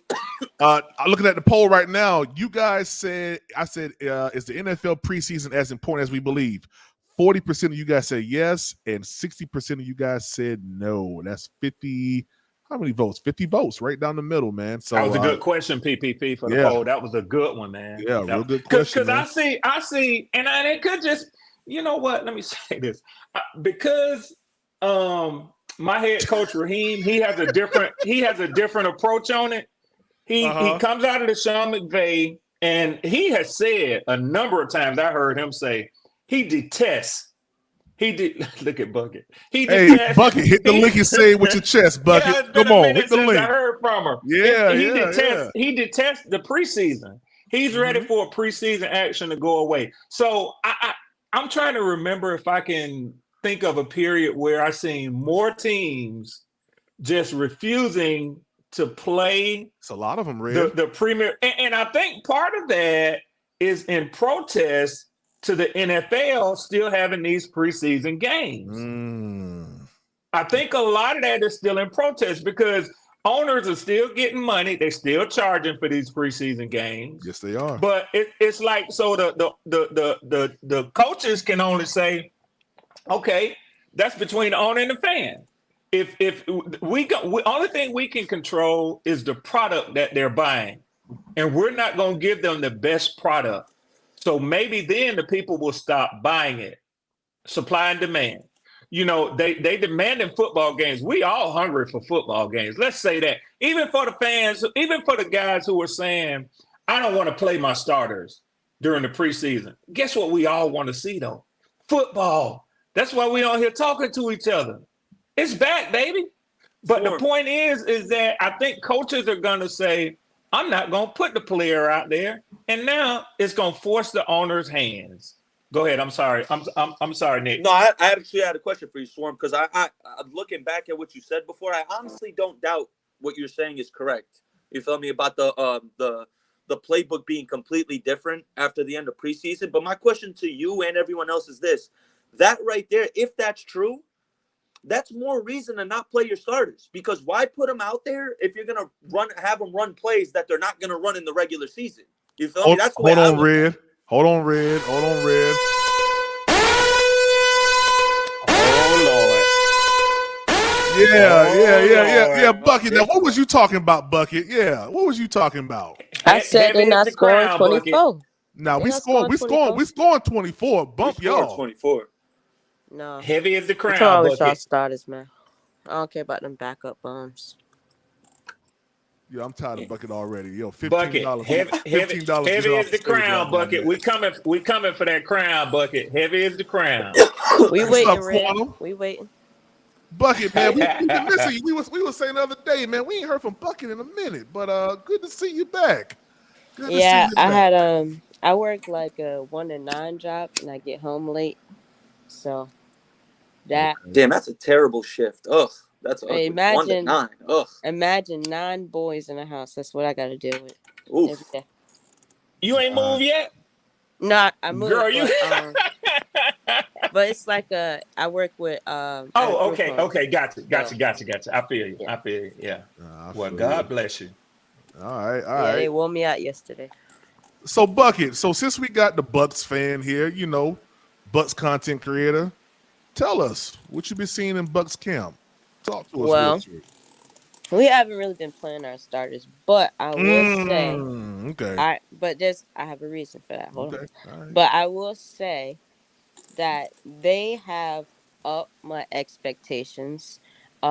Before, like, I had my own thoughts about them before training camp, but since training camp has started, this offense, they got off to a good start. Baker's been looking pretty good. Jalen McMillan, who is challenging Trey Palmer for the third wide receiver spot, is doing leaps and bounds better than him. He is going to be our third string wide receiver. Um, Graham Barton, our new center, he just won the starting center job from Robert Hainsey, who was our starting center from last year. Okay. Mike and Chris, they do their own thing. The defense has been looking strong. The only thing I worry about, I don't know if you heard, is Randy Gregory, who we did sign in the offseason. He showed up for like mini camp, and ever since he has been ghost.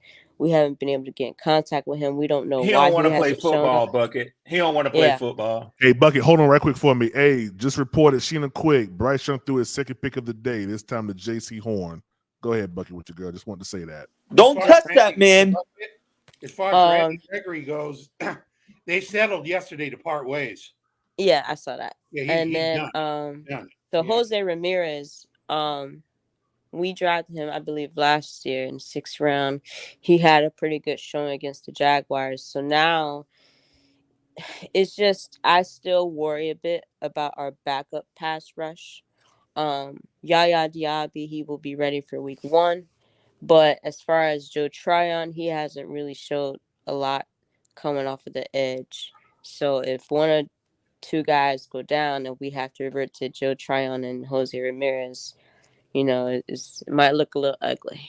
But other than You that, got to be happy about Yaya. I thought that y'all was gonna miss him for some time. So yeah, I'm very happy about What was Yaya. his injury Hey, again? hold on, real quick, Buck, with your girl. Hey, PPP, you read that What too up? fast because you had me mad. That's the second pick for the defense. Bryce first pick. You said Yeah. Bryce threw 2 picks. Boy, Oh, you almost had me about to get that on the first plane and one hop was right on back now. Andy Dalton. My bad. You right. Yeah, You right. You bruh. right. You right. My You bad. almost had me My hop on the plane. bad. Look, don't hey. Shoot, I'll be in their construction work outfit because they tearing down the stands. You tear And the I would stands have down. peeked right Yeah. around there and I would have been like, hey Bryce, you better come correct now. Yeah. But Not no, in like I your said, face. I'm cool with that. I'm cool with that because you throw pits in the way JC Horn and Bucky, I'm sorry. I'm sorry, Queen. Like I said, I just had to get this point. The way JC Horn's been playing during practice, I'm definitely cool with that. But go Yeah. ahead. I just had to put that out there. Yeah. No, you're fine. You're fine. But I did have a question for PPP. Okay. Yes, Okay. ma'am. I haven't really been able to catch a lot of the games, like I said, 'cause I've been at work. Mm-hmm. But are there any second year besides your quarterback? Are there any second year quarterbacks that are not playing in the preseason? Second year quarterbacks that aren't playing in the preseason. So who came in last year? Was that CJ Stroud? No, he played. Who else? No, not him. He's on second. Okay, cool. Yeah, You got I Levis. I Will You got Levis, Levis. yeah, and yeah, AR. he played. Yeah, AR played. Yeah. Yeah, it's just Bryce. Yep, just Bryce. Yeah. Okay, so this is my thing with that. A lot of the players, like you could take us for instance, right? Mhm.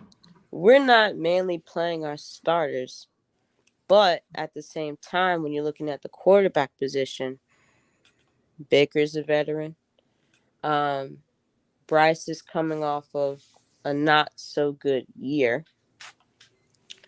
So to me, it just seems like I feel like in a way that can kind of hurt him in the first offensive team. Mm-hmm. Um, and I think if they do come out not looking good, would you put that solely on Dave Canales? that he should have played in the preseason. I know a lot of injuries and stuff can come up, but as far as you could have been like, hey, maybe he plays 1 or 2 series and take him out. And if he's gonna play, is he planning on not playing him at all for the 3rd preseason game? Well, we don't know as of yet. To answer your last question, we don't know. He ain't playing him. Well, we can assume that, and I think that is what's going to happen. They're not going to play the starters, or Bryce Young ain't going to play this week. But to answer your first question, if we come out flat, like say for instance, we just drop just a goose egg week 1, right? Just get demolished by the Saints. Then that's the conversation that needs to start. That's going to happen. That needs to happen because me as a content creator, I'm taking what Canales is doing and trying to break it down and compartmentalize it and say, okay, well, he's keeping him out for this reason, that reason, and not only Bryce Young, but the whole entire starting lineup hasn't played. So it's not just Bryce Young, and I want to make that very, very clear. It ain't just Bryce Young that's not playing. It's the whole entire starting lineup. We haven't seen Adam Thielen. We've seen Mingo. We have not seen Deontay Johnson. We have not seen, Robert Hunt, Damian Lewis, all these guys. We haven't seen them. So, my thought process is he's doing that because he wants to make sure that this first unit, when they go out week 1, that they're completely healthy. So, but if we come out and we lay a goose egg, then that conversation has to happen because it's like, okay, we didn't have a good showing out there. These are components to probably why that did happen. Now, if we come out and we lose the game, but we're competitive, I don't really have a problem with that because I think there's a lot of teams that come out week 1 and don't look their best or may lose when you think they're supposed to win or whatever. So I'm perfectly fine if we lose and we're competitive. Now, of course, if we win, well, it's not lowering the bar. It's just see. Yeah, you are. No, I'm not. I'm not lowering the bar. Are we a better team than New Orleans? There you go, Andrew. Stand on it, PPP. Stand on it. Hold on, sir. Hold on, sir. Have you seen New Orleans once play? I don't need to see him play. I'm looking at on paper. Andrew, I got the answer. I got the answer. Yes. And there was market improvement. There was market improvement with Derek Carr and the way they played in the first preseason game and the way they played last week. There was market improvement. You said it was, but their offensive line is still trash, though. Oh yeah, I mean they got the worst O line in the NFL. That's a fact. Yeah, we said that because and PPP, my bad, because I know you were going in. Go ahead. I'm gonna say I saw that 49ers game and that drive. I think Red and I definitely have talked about it. When you look at it, is it Penny? Like that like the pressures or the hits they allowed on their quarterback was ridiculous. One thing that I would look at, and Dougie, this is the other thing too, not to cut you off, because we did talk about it and we watched it. This is one of the reasons why it's a concerted effort, and I think that the inter-squad games, practices matter more because the coaches get to decide we're going to run 15 plays, ones against ones. Mm-hmm. But see, the 49ers didn't even run their ones against New Orleans. They were getting pressure. Yeah. They were getting massive pressure. Yeah. The Saints were getting pressured, right? Yes. That's what we're saying against the 49ers 3s and 4s. Like GM was out there looking like freaking Brian Burns. Yeah, he was getting off. He was getting off. I'm just gonna say it. Yeah, and the week prior to that, the New Orleans Saints against the Cardinals, I think the Cardinals had their 2s out there, and they was getting wrecked as well. I think they only played 1 or 2 series that game. But what I'm saying is, and I know people are saying, that doesn't make any sense. Shout out to you, Carolina Logic. But here's the thing about it. I'm saying that based on what we saw last year. We wasn't competitive last year. We was not. We wasn't competitive on the offense. So if we have a game in which we're and I guess I gotta say this. If we put up 20-something points, Bryce Young throws 3 touchdowns, and we lose the game, why are y'all mad? Can I answer that, PPP? Go ahead, brother. Wins and losses. What was the question, PPP? My fault. Well, what he said is he was like, if Bryce throws 3 touchdowns and we lose, why are we mad? I will say this. I'll be mad, PPP, because that's a competitive spirit in me. We should be 1-0. I saw the Saints both times last year.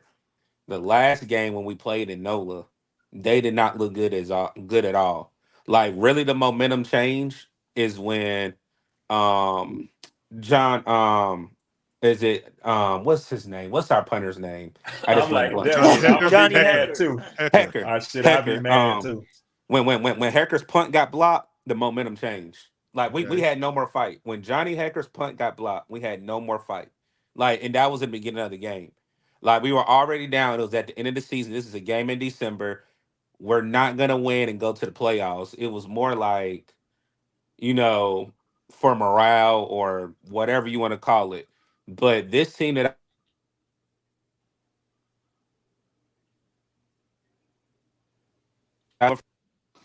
crowd noise. This is a difference when you're Yeah. playing you're playing NOLA week 1.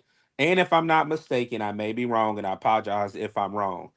Isn't it Mardi Gras has passed, but it's something going on the week of September 8th. Like because it's been like on social media, they've been like advertising parties, all that on Bourbon. So there's something going on in the city that week. But week 1 in New Orleans, I'm telling you, you think the noise and they say the Superdome is loud. It was pretty loud, but I can only imagine week 1. I can Yeah, only and imagine. Dougie, and this is my thing, and this is from, and I don't know what Bucket's take on it is from looking at the teams around the division. But if you ask me, and I have said, I know there ain't none of y'all asking me, but I have said a number of times. We show not asking you. Well, I'm gonna still give you my opinion, but I have said that I expect for y'all to have a better season this year than the Saints. I think that they are headed in the other direction as far as an organization. They are going to, I expect Dennis Allen to be fired before the season is over with. I expect for them to have a quarterback controversy. But if you ask me, who has the better personnel, the entire 53, I think y'all are going to roll out a better team than New Orleans. But now the quarterback play in the NFL, like it or not, is everything. And at this point, Bryce Young is not a better quarterback than Derek Carr. And you don't have a receiver that's of the caliber of Chris Olave. So if Derek Carr starts to get off with Chris Olave, it could be a long day down in New Orleans. But Dougie is absolutely right. It don't matter what kind of team they put out there on the field. I'm not worried about Chris Olave because we finally got my boy back. We finally got JC Horn back. So I'm not worried about Chris Olave. Yeah, fact. I'll give you that. That's going to be a good matchup. I will tell y'all this, and I hear that, and the thing that I have heard for 3 years, whenever y'all bring up the name JC Horn, you say when he's healthy. Let me tell you what happens. Let me tell you what happens. You real petty. Let me tell you what happens when you have multiple injuries. They start to take their toll.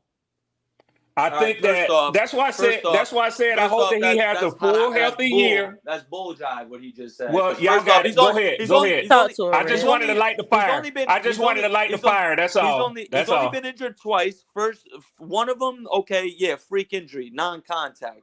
That was the first injury. The second one, it wasn't even on him. It was on both Jeremy of them Chin. were non-contact.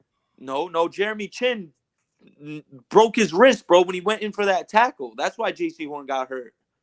Oh. Remember when Jeremy Chin? Yeah. Like I said, I just wanted to light the fire. I know that Horn is off limits for discussion. That if you want to start a fight, do not do that. Yes, he is. Dougie, he only saying that because he know JC always lock up Drake London when he out there. That's why. Well, Yo, do y'all see Amir Smith-Marsette's route concept? You being petty. Yo, do y'all see this? I told you being petty. Do y'all see? Look at this. Look at Amir Smith-Marset. Look. Hey, I'm gonna throw gasoline on PPP right now. But y'all don't throw the ball to him. All y'all do is run him on reverses. Y'all don't throw the ball to him. We about to start throwing the ball this. No, okay. PPP. I told you being petty. Who threw that ball though? Who threw that ball? Who threw that ball? You know what? See, I ain't going to with you. It's too early. It's too early in the morning for you and your games today. You know who threw that ball. Who threw that ball? And people say that man ain't have no deep ball. Okay. Who threw that ball? Let him know. Okay. Let him know, Dougie. Who threw that ball? Ice Spice. Ice Spice. Brycey Icy. That's exactly what I'm gonna call him. That's a Yeah. 20. That's a 20-yard throw. So what's a No, bomb? it's not. Exactly. That You, is not no, 20. No, it is Dougie, not 20. Dougie, See? look at the See? numbers. See? Look at the I'm gonna numbers be on the muted. field. I'm gonna Look be at the muted. white That is not numbers no on the 20-yard field. throw. That Look is at the not no white numbers on 20-yard the throw. field. Look at the white But numbers hold- on the but hold- field. but hold on, It's but 10 hold- yards each. But hold on. But wait a second. That's Hold not on. 20 yards. Hold on. I'm looking at the hold on, screen. hold Hold on. on. Hold on, y'all. Hold on. You listen. Andrew The know what average- he's doing. See, y'all being petty this average- That's morning. about a average- 30-yard throw. That's about Y'all a being 30-yard very throw. petty this morning. The That's a 30-yard average throw. pass in the NFL is 9.7 yards. Oh, I thought it was 1. No. A 1 yard pass downfield is considered That's the downfield. average completed pass. That's the average completed pass, not the average pass thrown. No, What are we sir. talking about? No. Okay. Well, show me your data right now, then, Andrew. What being stat petty are this you morning. using? Huh? What stat are you using? My brother. Better than that. My Better than Y'all that. being petty my this brother. morning. Bro, Hold that's on, what, no. guys. You The know That's we the having 50. fun, Chris. The average Hey, pass, the average Damn. pass Damn. completed is Dougie, you know we having 9.7 yards. Nah, Yo, you good. that's Y'all a petty 30-yard this throw, morning, guys. bro. Y'all eyes is off, bro. He's at the 50-yard line. That ball clearly lands on the 20. That's a Hey, 30-yard throw. Nick, I don't want to burst your bubble, but if we drafted a number 1 pick who throws a 30-yard pass, I wouldn't call that a highlight. I mean, don't get me Andrew, wrong. Andrew, It's a you- good throw, but it's not something to go He crazy stopped about. the Andrew, line. He stopped the line to show this 30-yard pass. Andrew, you are the Is that what definition right it's now of come down to? gaslighting right now, Celebrating my a brother. 30-yard Who's training camp celebrating? pass? Who's celebrating, Andrew? You stopped the line, PPP, for it. In Ain't shorts. nobody stopped no live. I ain't stopped Okay. no live. I just gently put it up there. I ain't stopped nothing. Y'all still was talking. Gently. Okay. I just gently rested on it. That's all I did. I ain't stopped nothing. Y'all was still talking. I just put it up there. But honestly, a 30-yard pass, or even for this matter, 20-yard pass, bro, that's 20 yards downfield. Well, guess Regardless- what? Regardless of how you feel. If I can steer the conversation a little bit, he don't need to worry about throwing deep passes this year, week 6. I guarantee you, everything will be underneath. Oh yeah, I agree there. I agree there. Atlanta, listen, man. prime. Listen, Atlanta got an ill secondary. I gotta get. Listen, their He front seven- better hey, not their front throw it seven- back there. Their front He better seven is not their throw it weakness. back there. Hey, we gonna run all over y'all that game. Really? Don't you worry. You gonna run all What? over the Hey, team hey, that hey, had, guys. that had We the gonna number run 3 all over that y'all. had Red. the number 3 Hey, rush Jonathan defense Br- last year?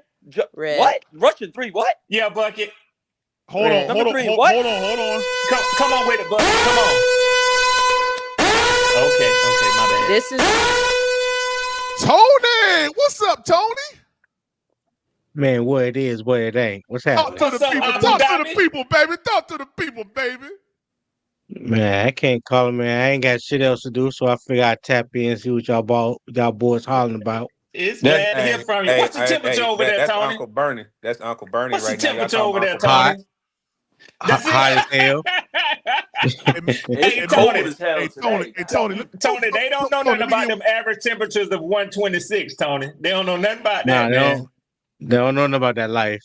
Hey, Tony, real What's quick, good, man, PPP? before you get started, man, let me get one good, one good line from you real quick, man. Let me get one good line. Hey, man, you know me to shake a little honey from the tree, you know. Hey, I love it. it is what it is.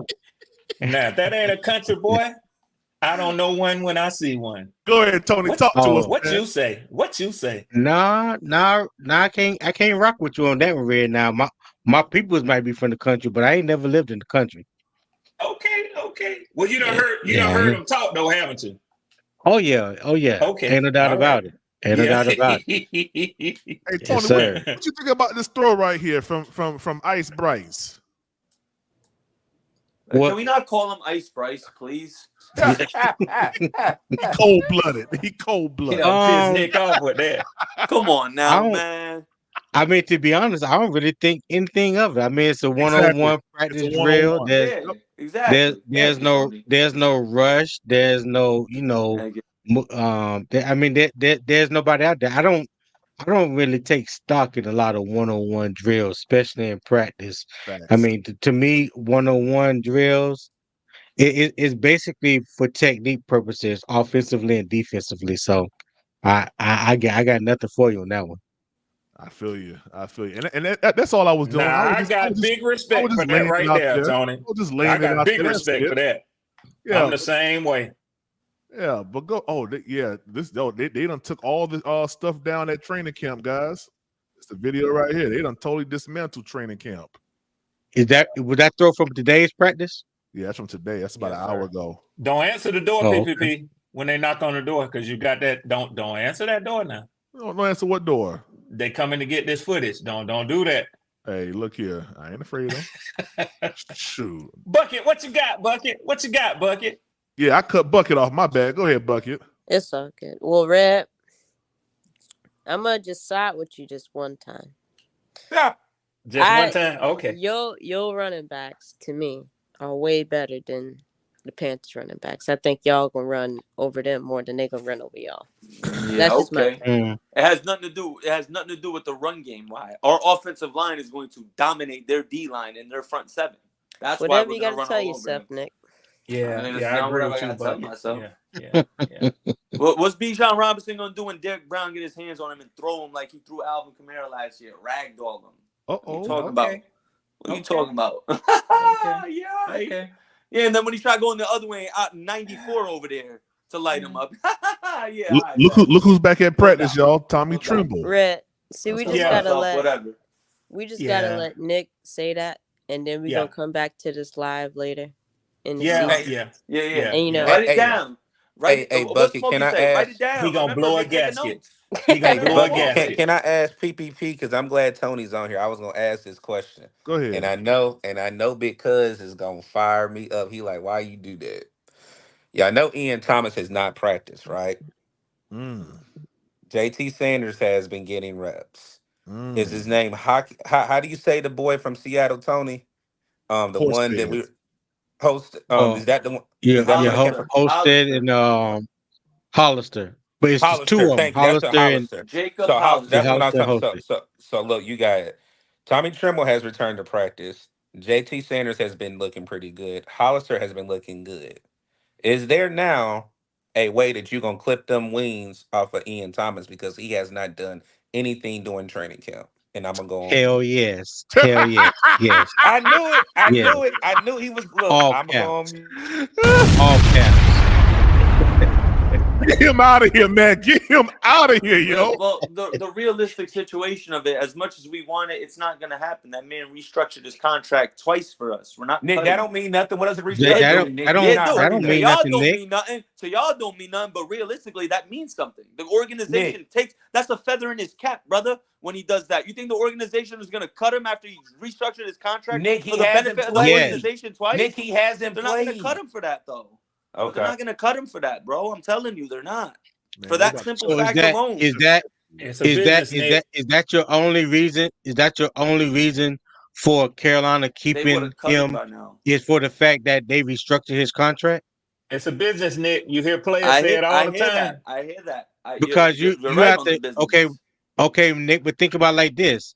He was making $6.5 million a couple years ago until this last restructure, and they restructured it from 6.5 to I think like 1.6 to 1.7, basically the veteran minimum. So when you have been restructured that much, when your money has been cut that much, You that's already on more your than way out the then. door, Tony. Yeah, You you're already like on your you way out the you're on door. your way out the door. Because restructuring means they have to pay it later on down the road. So now if you cut him, you have more of a cap penalty. Y'all fail to realize that. But You're okay, restructuring to pay no, him more later what down the line. So if you cut him, you're going to have a bigger cap penalty. What you're saying is true, but you're talking about a cap penalty on 1.7 million as opposed to a cap penalty on 6.5 million. That's nothing. No, but And Nick, Tony, initially he's what you getting that said 6.5 was back. what you That's said the was they No, restructuring he's gonna not. do that He to is him because not. he was so kind to them. Hey, hold on, He fellas. is not getting that 6.5 million back. Hold on, fellas. Cam TV, what's going on? Who's Cam TV? What's up, man? Talk to us. Cam TV. All right, we're gonna put you back to the back to you. You know, they just came. The press conference has just started. Prime. Yeah, I know. Hey, Yeah, I they just got ain't a gonna come up yet, notification. Nick. Nick, they ain't gonna come up yet. Yeah. That's like 15 minutes. I Yeah. also put this out. Panera went 3 for 5. He needs to be cut. He needs, bro. Get I just Pee saw Wee that, Herman bro. out of here. Bro, yeah. 3 for 5. Hey, 3 for 5. Yeah, hey, Doug. Hey, as soon as yeah. they got Harrison Mevis up out of here, he He start started. Started feeling himself, lacking. right? He started lacking. He CJ start told you feeling what himself. happened. Didn't CJ Yeah, tell you? Oh, that's a bad call. He told you what happened. Like literally on practice day, him, JJ, and Hecker were walking, and he's waving to the crowd. We like, dude, why aren't you going kicking field goals? right. Yo, we Like, really I'm cut so Dylan overdue, Johnson. man. Why did we cut Dylan Johnson, bro? I Because like Mike Dylan Boone. Johnson. Because Mike Boone Because is Mike better. Boone. That's a big head Because of scratcher. Mike Boone. That's the answer. Because of Mike Boone. I mean, yeah, he's more established. He's been in the league a lot longer. That's it, Nick. True. I'm, And then Yeah, you I'm bring yeah. back listen. Sheridan. You bring back Sheridan, and the only thing I'm trying to CT, think is, Jaden Sheridan, CT, what's up? Cam but see, TV, what's I would up, say man? I You was. there? Yeah, what's up, Oh, PPP? my bad. What's up? What's My up, bad. Cam? How you doing, man? Man, I ain't doing much, man. I had to chime in when I heard something about Ian Garbage Thomas, man. That man should have been gone. That rule walked out the door, man. But Facts. yeah, man, Facts. Ian definitely gone. I mean, you got JT Sanders. We talking about Thank you. Tommy Trumbull. Thank Hell, I you. forgot about Jordan Matthews. He looked Mm, solid. He made a couple of catches. Um, Facts. so mm. I think yeah, he definitely gonna get out of there. But I kind of got lost of what y'all was talking about. What we was talking about? And can I ask him Tremble on a this because contract Go year, though. ahead. Go ahead, hey, Dougie.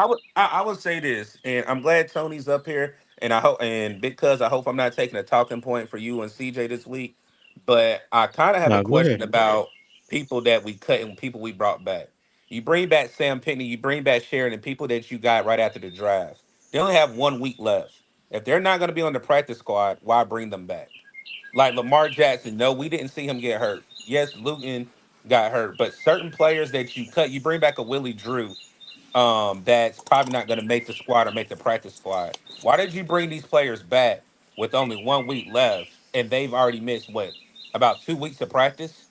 Because they got cut Yeah. within the first week. I don't understand the Thank you, logic Eternal. of the Sam Pitney.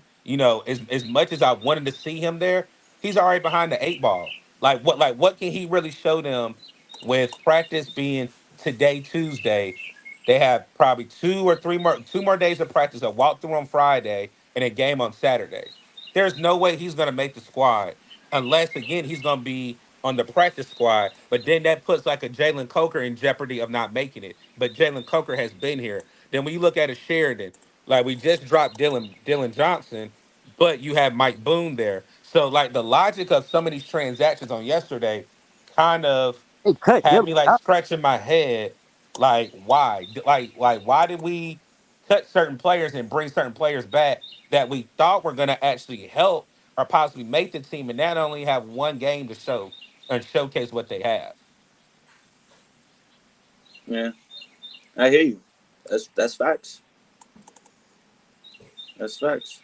Put him on the practice squad for another team to just potentially sign them. Like Sam Pittney, like that, and reason why, like I was looking at it yesterday when it got announced. That's Tony and CJ's guy. I wanted him to at least compete with Jalen Coker, but he ain't really had no shot. Yeah, Like, what shot Fact. does he really have? yeah. The only, the only. Well, they say the Pinkney not making injury the roster. to Tavion Robinson. So I guess you swapping out one wide receiver for another. My only hope for Sam Pinkney this time around is that you bring him back and you give him an opportunity to play in his last preseason game. And hopefully, now this may be a long shot, but my wish is that Andy Dalton is the starting quarterback against the Bills, and Sam Pinkney get a chance to get in the game with a competent quarterback to at least make an attempt to showcase whatever skills it is that he has. That whole Jaden Sheridan thing for Dylan Johnson, that's a big head scratcher to me because you take a running back who is probably the only pure power back that you have on the roster. And he had a good game in this last preseason game. and then 2 days later you cut him just to bring back a guy that you already have 3 other running backs of his type. I Sheridan, ain't yeah, get. Sheridan's the same thing as Blackshear, bro. They're the same running back. They're We cut literally the Dylan same Johnson. style running back. Yeah, but Sheridan is much smaller. Sheridan is probably Yeah, about he's small, like 180 pounds. yeah. Yeah, Blackshear not that big either. Blackshear 195, 200. 195. Yeah, you don't. How much Yeah, Dylan Johnson? Hey, don't let Did the Chuba size fool you. did Chuba return to practice today, y'all? Chuba the only running Yes. back y'all got and Yes. worried about. Yes. nah, Miles too. Miles Yes. coming back. Redemption season. Miles Sanders. You'll see it. Yes. Yeah. But no, he said I'm Chuba. He said Chuba, Nick. Chuba came nah, back. but he said but he said Chuba's the only running back on his roster. You better be worried about Miles Sanders. Miles Sanders got something to prove this year. There's nothing better than an athlete who has a chip on his shoulder. Bro. Miles Sanders pissed me off when he fumbled the ball week 1 versus the Falcons last year. Yeah. Anyway, Mike we Tolbert cut Dylan pissed me Johnson, off, man. man. Yeah, I don't know why we cut You Dylan telling me Johnson. they That picked Mike Boone over Dylan Johnson though? Yeah, that's Mike hey, Boone's I'm with you on established. that. He played in San Fran for a Like, few is you- years. Is So he's he? more, Is he's he more really established though? He's been in the Is he league. really established? He's been on NFL rosters Mm. compared to Dylan, who's a But rookie. So I think that's why I think they just yeah, took the nod. He's but more okay, established. let me ask you this, Nick. If you've been in the league 3 years but never played in a regular season game, and you're against a rookie that's never played in a regular season game, ain't that just the same thing? I mean, pretty much, right? In a sense, So but I'm about to go check if Mike Boone ever got some burn in the NFL game. so Hold on. Dylan Johnson is 6 foot tall, 216. That's what they're saying. And 260. Yeah, he cut 10 He cut 10. pounds Oh, snap. The for press conference. before the end before the ready to play, and they look great today. They before the handled draft, not the draft, the the volume combine. I'm that we sorry. threw at them Yeah, today, getting them Mike- back out there quickly. Mike Boone's been on hold on, 3 different fellas. The ones rosters. and the twos to just keep working that volume. So I was really excited about their response. I mean, I couldn't ask for a better group of guys.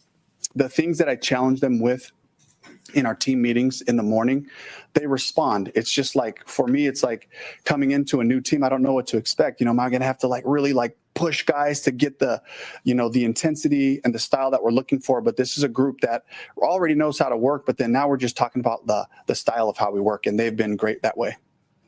Dave, the Bills have announced that they're not going to play their starters. Yeah. What's your outlook on that, and do you plan to play yours? I'm open to playing our guys this week. The same thing I told you after the game is true, though. We have to look at what does that group look Let's like go. I knew if we put everybody out there. Are there enough of those guys to say, man, this is valuable for us to get these reps?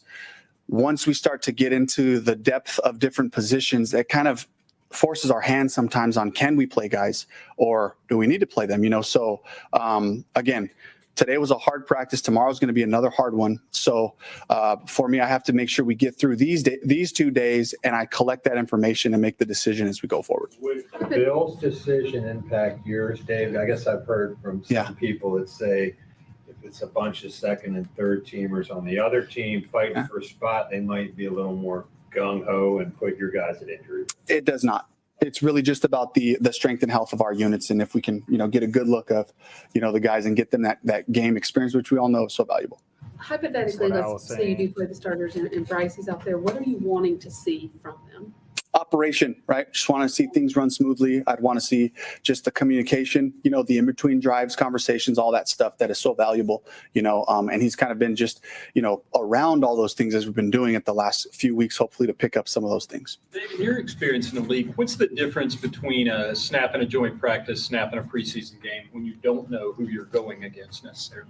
Big difference, tackling to the ground. So you're going to get an elevated speed just naturally, guys, we're pushing our guys to go full speed all the time. But as we know, they get into this competitive moment, and when the jersey color changes and it's someone new, there's an excitement to it. There's just naturally an excitement to that part of it, but we're not tackling to the ground.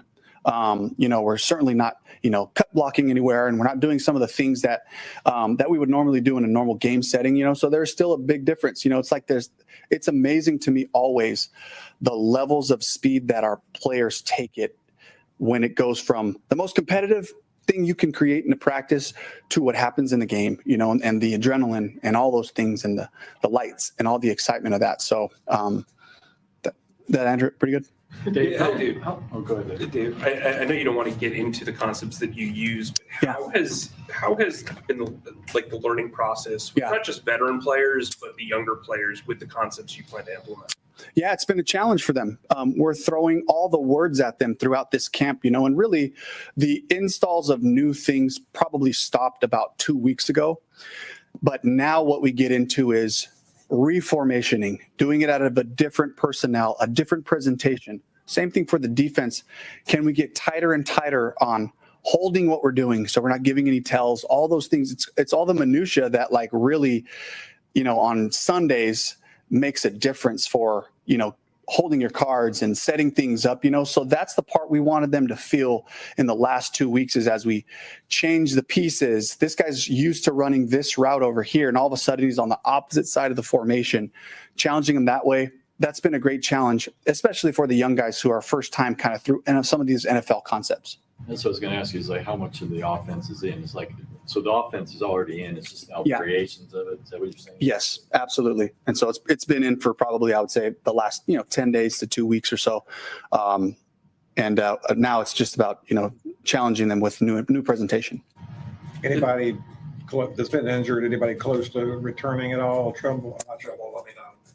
Thomas or Dave, at this point, I kind of want to keep that a little bit closer to the vest, the closer we get to the season, with those guys. But we got a bunch of guys that are working really hard. They're doing all their stuff. They're progressing well. And so, you saw Tommy. Tommy's been out there. He looks great. He's a guy that the plan we had for Tommy was fantastic, and he's ramping up and getting ready to go. So Deontay came up kind of gimpy on one play, and then he re-entered practice, made a catch almost immediately. What happened there? Did you see that? I didn't see it. He was fine though. It was like a play or two. He was back out there running. You said after the Jets practice, you were concerned about Chandler's hamstring and back in pads on Saturday. What's up there? Yeah, best news we could have gotten there. Just he's healthy. He's out there. He's rolling. So I think more so is just a little bit of a scare, which happens to these guys. When things happen in a competitive environment. So I'm glad he's back. Dave, when you're looking at the depth of the safeties room that you got, how do you evaluate which safeties could maybe play nickel, which safeties could maybe play a different position at maybe on the outside of the quarterback, cornerback? This dude asked the best evaluating questions. that and choosing which players go where on it. Yeah, just through exposure and practice, and if a guy hasn't done it at this point, that's not something we're expecting him to all of a sudden, start to understand and grasp, but I think we've only used a couple guys throughout the spring and the summer that have kind of cross-trained there. Dave, what was the deal with Luton and how does that impact your quarterback plan for Saturday? Yeah, Luton had something muscular in his shoulder. I was just really grateful that he came, short notice to help us out do that. And he did a fantastic job. He prepared under really short notice the first game, and then he had kind of some more games to do that. So it really,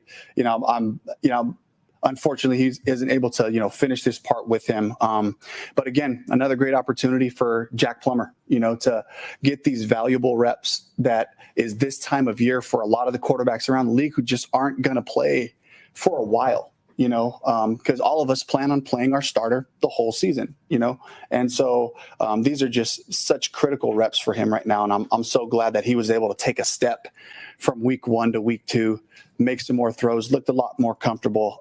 And certainly the understanding and grasp of what we're doing has always been there, but it was more just settling in and playing with those guys. Was the knee injury for Lamar probably more serious than you thought it was maybe during the game? Or is that an injury? Obviously you waived injured him. Is that something timeline wise that you just couldn't?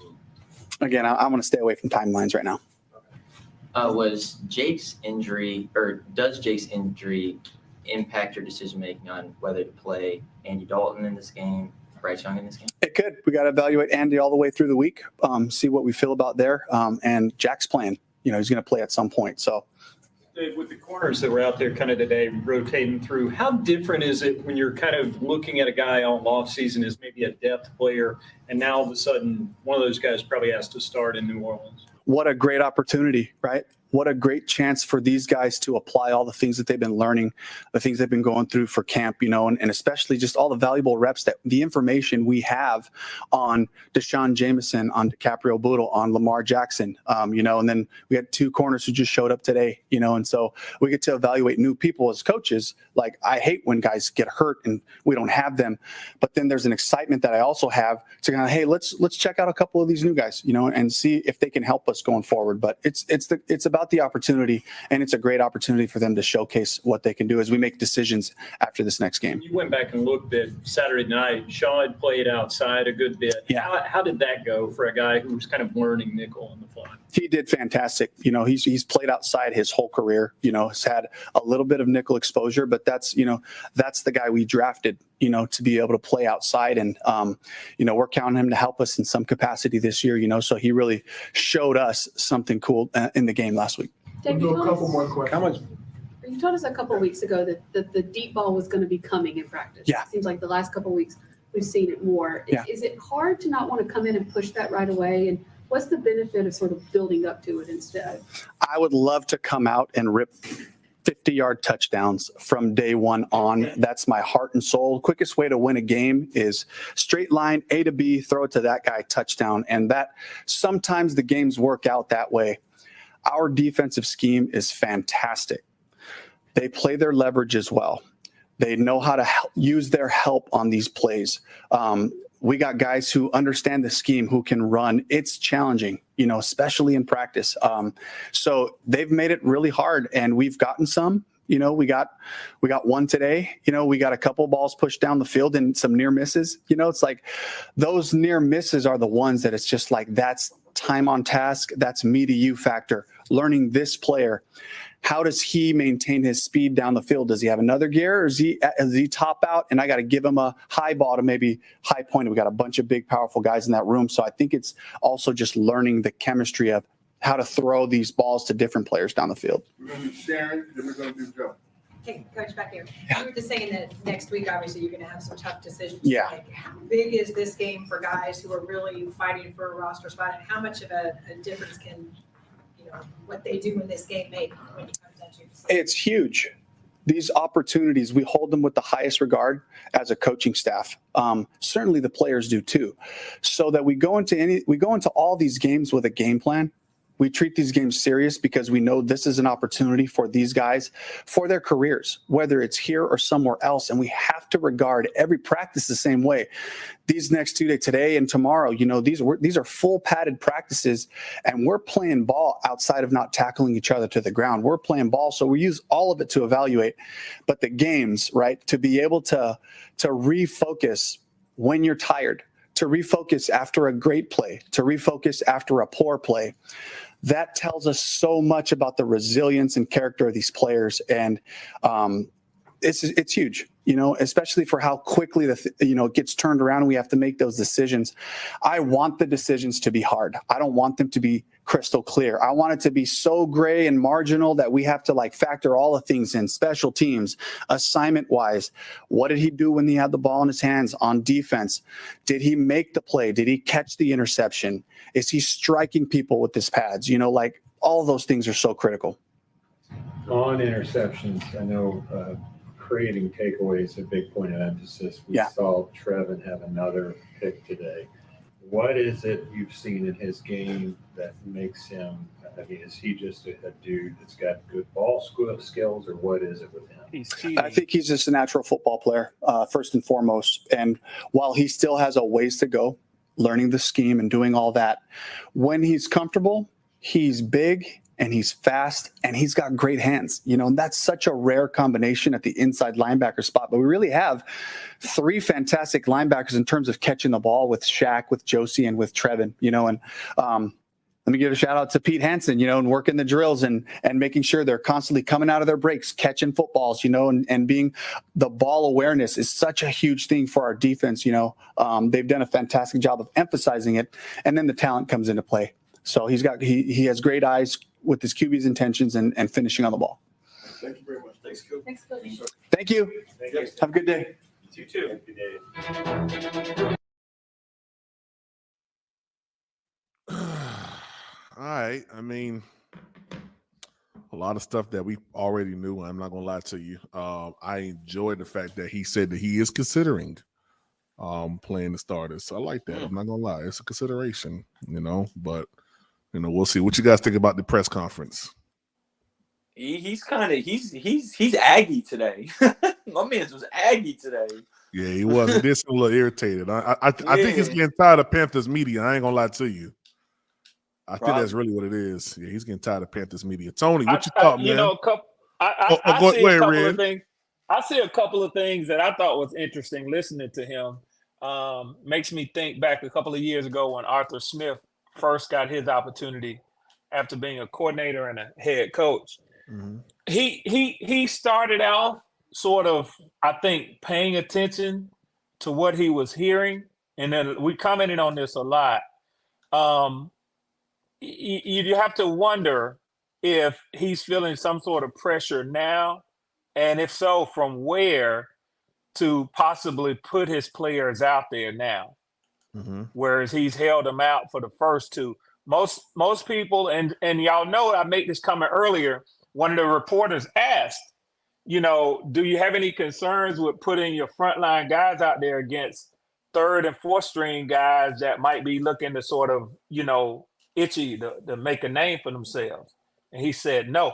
Well, that's part of the reasons why you don't see coaches play their players in what is traditionally the evaluation game, which is whether it used to be the old game four in training camp or now 3. So, you wonder if he's feeling the pressure from somewhere. Yeah, I mean, that's a good assessment. I'm not gonna lie to you. I don't know. Maybe this was a plan all along to possibly evaluate them and see, who's going to be out there, depth behind the starters. I think that's really all it boils down to is how good of a depth do we have behind the starters of the team. And if we don't have that good depth, ain't no need in playing the starter. I mean, it doesn't make any sense to me. I know preseason in times past, like I said before, I know preseason in times past has been for, the development in a sense. And I think it's, I think it's a two-way street with this. It's been developing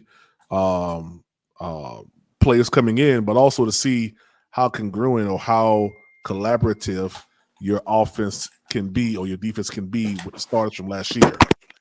But to be honest with you, I think that we've gotten away from a lot of that because of just how much more practice. Like I think, back in the day, these players would probably go off and just hang out, chill out. Man, these players now, they're practicing year round.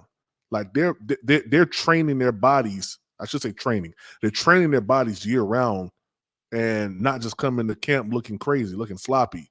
So it's not hard for them to go ahead and get into football readiness, when it comes down to, OTAs and mini camp and stuff like that. So the one thing I did like was he said that we've already got the office installed. Office been installed 2 weeks ago. That's good. That's a sign that Canales is, in my opinion, he's on schedule. He's on schedule. That's kind of when you want everything to kind of be already done. And he took a pretty harsh, not harsh, but a stern disposition on evaluating everything. So we're coming in, we're getting terminology correct. After terminology, then we're laying down scheme, laying down everything else that needs to be done with the offense. And then he actually took the quarterbacks back down QB1. Okay, who is this talking right now? Who's that? That's Damian Lewis. Let's listen to Damian Lewis real quick. Personal situation. How difficult has this summer been for you overall? Man, it really just been a tough one, but life goes on. Just gotta battle with life throws at you and just keep trucking through the day. But I'm gonna get over everything. What's it like to now be back after all that you have? Oh, it feels great to be back, just flying around with the guys, with my teammates, just be back in the building, feeling the energy, and just going out there and lay it all out on the line. How has football kind of helped you deal with what you were dealing with? Definitely a distraction, like I said, my teammate, the coaches, they've been great to me. You know, they've been supporting me through this process. But like I said, it just feels great to be here. You know, just being in the building, feeling the team chemistry, you know, the energy and the support system. Damien, there was a trailer that came out on Panthers socials that basically showed you with your offensive linemen around you, basically telling them, hey, we got to get going, we got to do this. And in talking to your teammates, you're on the reserve side, when you do say something, how do you want it to be received as a guy who doesn't speak as much? You know, I never did been a talk to a guy. You know, I lead from behind, and you know, it's just one of those days in that moment, and I felt like it was the right time, just you know, to feel like I had to say something. You know, practice, you know, just to get the guys going. And I know that, you know, I wasn't here last year, but you know, me just being here, I feel like everything's just going ascended up, and we feel like we bringing that energy, and we binding together. So you know, I just trying to be the leader. You know, one of those leaders and just step up and just try to get the guys going, you know. Yeah. Having worked with Dave in Seattle, was there a moment where you said to yourself, wow, that guy could be a head coach, or he's a guy that I could see leading a group of men? Oh, no doubt. You know, Dave been had that. You know, you're just watching him as he grow and as his journey through the NFL. You know, you can see it in him. You know, the head coaching job. He take it serious. You know, he the guy for this team. And you know, like I say, I'm just blessed to be here playing with him. You know, and I'm glad he went out there and got me. Robert told us a couple of weeks ago that since he had been out and had to birth his child, that he felt like the inner three, you, he, and Austin, were still not quite where you needed to be. Are you closer? Do you feel like what still needs to kind of facilitate that chemistry? Oh, yeah, well, you know, they ain't built wrong overnight, but it's a process, you know. It's just a process. Every week we're going to come out here and just keep grinding and keep, you know, pounding and stacking blocks until we get it right. But it's there, I'm telling you. I'm excited for the season. What makes you so confident that it's there? Mindset, attitude, you know, you got to have that mindset, you know, that warrior mentality, you know, mean, tough, and nasty. And I feel like I told y'all, I'm mean, Austin tough, Rob nasty, and we bring it all in. As you've gotten to know those two guys, is there anything you've learned about them off the field that kind of surprised you or you didn't know? We hang around. We go to dinner like every week. So all the guys, the whole offensive line, including Bryce, we get together, hang out, you know, go to dinner, and we just, you know, try to get that chemistry going. But it was great guys, you know, some father, and I'm still learning from them, you know. I imagine Bryce pays on those dinners. Hey, pick up the check. We all contribute to it. Who picks the restaurant? We let the rookies do it. How does a quarterback fit into an O-line dinner? I mean, is it a different dynamic? Just like the field, you know, don't then get going with the quarterback in the center. So just like we on the field, we out the field. The quarterback with us every time. We got to protect him on the field. We protect him out the field. So either way it go. So do you just like make sure he gets a salad with dinner? Is that how you want to like? Hey, Bryce eat steak. He eat lobster, whatever. When we get it, he eat all. With like the tough, nasty dynamic, mean, are you guys calling each other tough and mean and that? Like, is that becoming a nickname thing? Oh, yeah, that's a mindset. They know that, you know, every time we step on the field, every play, mean, tough, and nasty. Every play, keep pounding, and let's go. Mean, tough, and nasty. Damien, what have you seen from Icky this camp? He has had an up and down 2 seasons. But what have you seen from him so far? Oh, Icky, he getting better, you know. I can see every day that, you know, I'm beside him, coaching him, whatever I got to do to, you know, get him over that hump. But he definitely improving, and he taking it, you know, he taking his job serious. And you can tell when we out there. So I like what I'm seeing, and I just can't wait to get out there this season and help him and, you know, be that great teammate to support him. Danny, can you, how would you describe what you were going through, the personal matter, because we can better understand a little bit what you were going through? It's something really I don't even want to talk about, you know, but it definitely. That was a dumb question. You're going against the ones on the other side on the defense for a while now throughout camp. So what gets you excited about the other side of the ball? Them guys coming, you know, you got Sean, DB, them guys rolling. You know, some big guys, they 330. You know what I'm saying? So we got to bring it every day. Ain't no like, you know, buddy soft pad. We got to come out there rock and bring it to them every day. Can't let up, you know. As we go, they gonna go. So we got to do our job so they can get going. Is there another guy on the other side of the ball that's talking a lot of trash to you during camp? Or? Oh, I'm gonna just say it number 54. I'm on them. 54. Did you say thick-legged? Who? Did you say thick-legged? Thick-legged? Nah, what is that? We got a few more. Who's Derek Brown? I'm weak. What? That dude, he one of a kind. I can't even compare him with nobody, you know. I've been going against him ever since college. I went to LSU. He was at Auburn, so we've been, you know, battling ever since college days. But he definitely one of a kind. You ain't going to see too many people his side moving like that, about 330, moving like he a wide receiver. But he definitely one of a kind. He coming. Who's, like, as you've been taking mental reps on the sideline, who's like a guard or maybe a tackle who stood out to you, maybe on the second team as you've watched practice? I say keep your eye on Chandler. You know, he definitely growing. You know, a young guard, this second year. He, you know, one of them guys. You know, don't be surprised that he jump out. Real good. Did you ever get a pancake against Brown? We gonna keep that on the table, man. Hey, thank y'all. And y'all play each other in the 2019 game? Yeah, we played each other. All right, so cool to hear from Damian Lewis, a guy who we brought in. I think he got $50 million, if I'm not mistaken.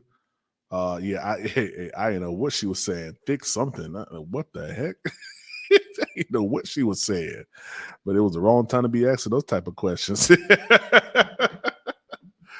Yeah, man. But I'm glad. Go ahead, Nick. Those type of questions. Oh man.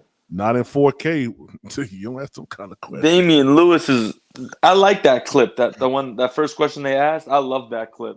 What he was saying, how he was saying, you know, my job ain't you know guaranteed. Anyone could lose their job. You feel me? That's the right mindset to have. Gotta have that mindset. Yeah. What Apollo's trainer told Rocky and Rocky for? There is no tomorrow. There is no tomorrow. It's only today, man. It's only today, man. That's all you got is today. Real talk. It looks like they're gonna have someone else talking for the Panthers. That's good. We getting 3 people today. That's good. The other day we only got 1, and it wasn't even Canales. I think it was Evero that day when they was mad. But you know, so going back to what who was that said that? I think it was Red Swarm. You know, I'm elated to see. Well, elated may not be the proper word, but I'm grateful to see what Canales is going to do this week here. And the reason why I say I'm grateful is because we're watching a head coach turn from coordinator that can possibly, and I know people don't, you know, they don't like to be too optimistic, but can possibly, you know, turn this thing around, man. It can possibly happen, guys. Just as much as it can, brother. Just as much as it probably won't work. Hey, but we don't look at the negative. Go ahead, Nick. Hey, the word impossible. Let's break down that word, brother. It's all perspective, just like life. Impossible, right? What's in impossible? The words I'm possible. You feel me? Yeah. Anything possible. Hey, I'm a big stat nerd. You know that. I'm a big NFL history nerd. Last 20 years, Prime, 19 of those years, a team went from worst to first in their division. 19 out of 20 of the last years. Yeah. You feel me? So it's probably going to happen again this year. I think the highest chance of that happening is us and Cincy. Probably the only 2 teams that'd be able to pull it off this year. Go from worst to first. Because Arizona ain't doing it. Minnesota ain't doing it.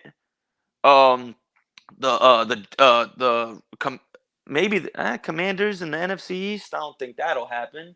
Feel me? Patriots ain't doing it. Who gonna do it for real? Yeah. Broncos ain't gonna do it in the West with the Chiefs there.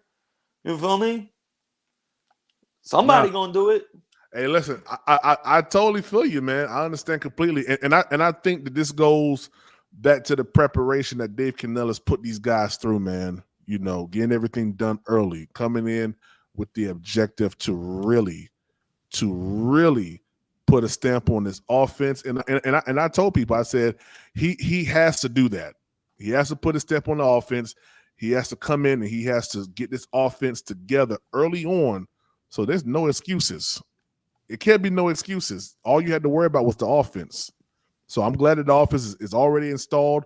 All they're doing is different variations of it, different, possible ways that this one thing could be ran. But it's all in there. And that's all you can ask for. Now we got to wait till week 1. And I know see, a lot of people like to put the cart before the horse. You can't do that. Andrew, where you at, Andrew?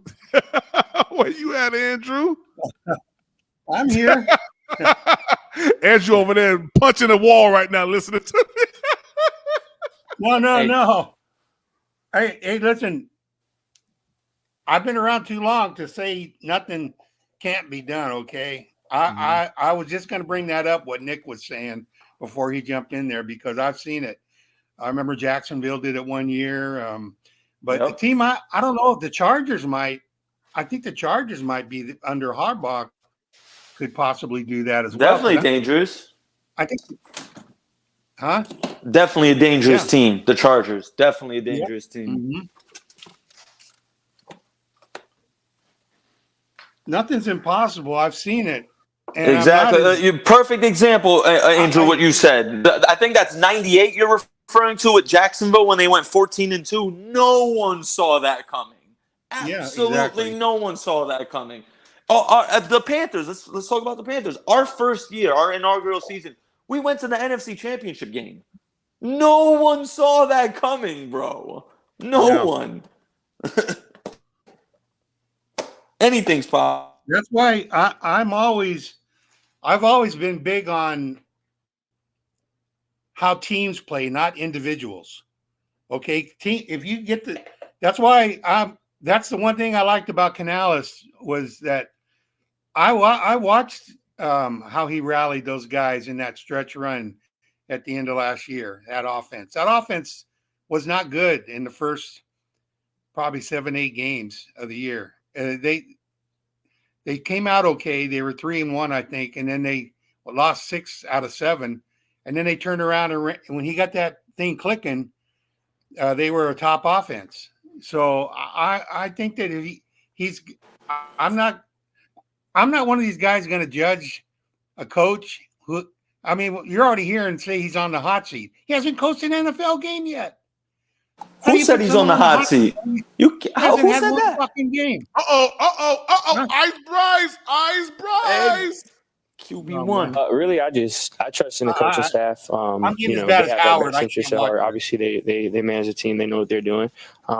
So for me and for us, we trust whatever it is that they want to do, and whatever their coaches' calls are, we're gonna be ready for that. How comfortable do you feel if you go into the regular season without playing in a preseason game? How comfortable are you grasp the offense and where you are? Yeah, I'll be comfortable either way. Again, I know that they're not just waking up and rolling the dice. There's a reason for everything. They're very calculated in what they're doing. They have our best interests at heart. They know what's best. They've had a lot of success throughout different places. The staff, they're very knowledgeable. They know what they're doing. So I'll be confident whatever the call is.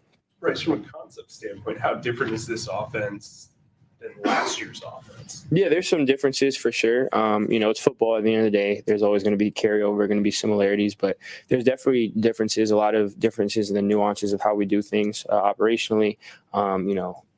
Specifics in routes. There are some new concepts as well, but at the end of the day, there's going to be new little wrinkles and different details, but football is football. We all do variations of the same thing in this league, and you'll get one-offs, you'll get certain things, but for the most part, you're going to get a lot of carryover. So for us, really, we make sure we take pride in the execution of it, making sure we make it our own, embrace what it is the coaches are telling us, and then try to execute at the highest level as possible. Bryce, have you not played the last 2 weeks? Not sure if you'll play this week. Does that make you approach practice any differently, or meetings trying to maybe facilitate some of that game stuff? Not at all. Regardless of what's going on this week, what's the same thing that's happened these last 2 weeks. From my perspective and us as an offense, we want to attack every single practice with everything we have, make sure that we can grow as much as we can. the coaches do a great job of simulating a lot of scenarios. They've done that throughout training camp. They've done that now of, having different periods, having different scenarios, trying to make things game-like. And this was even before, when we first got in.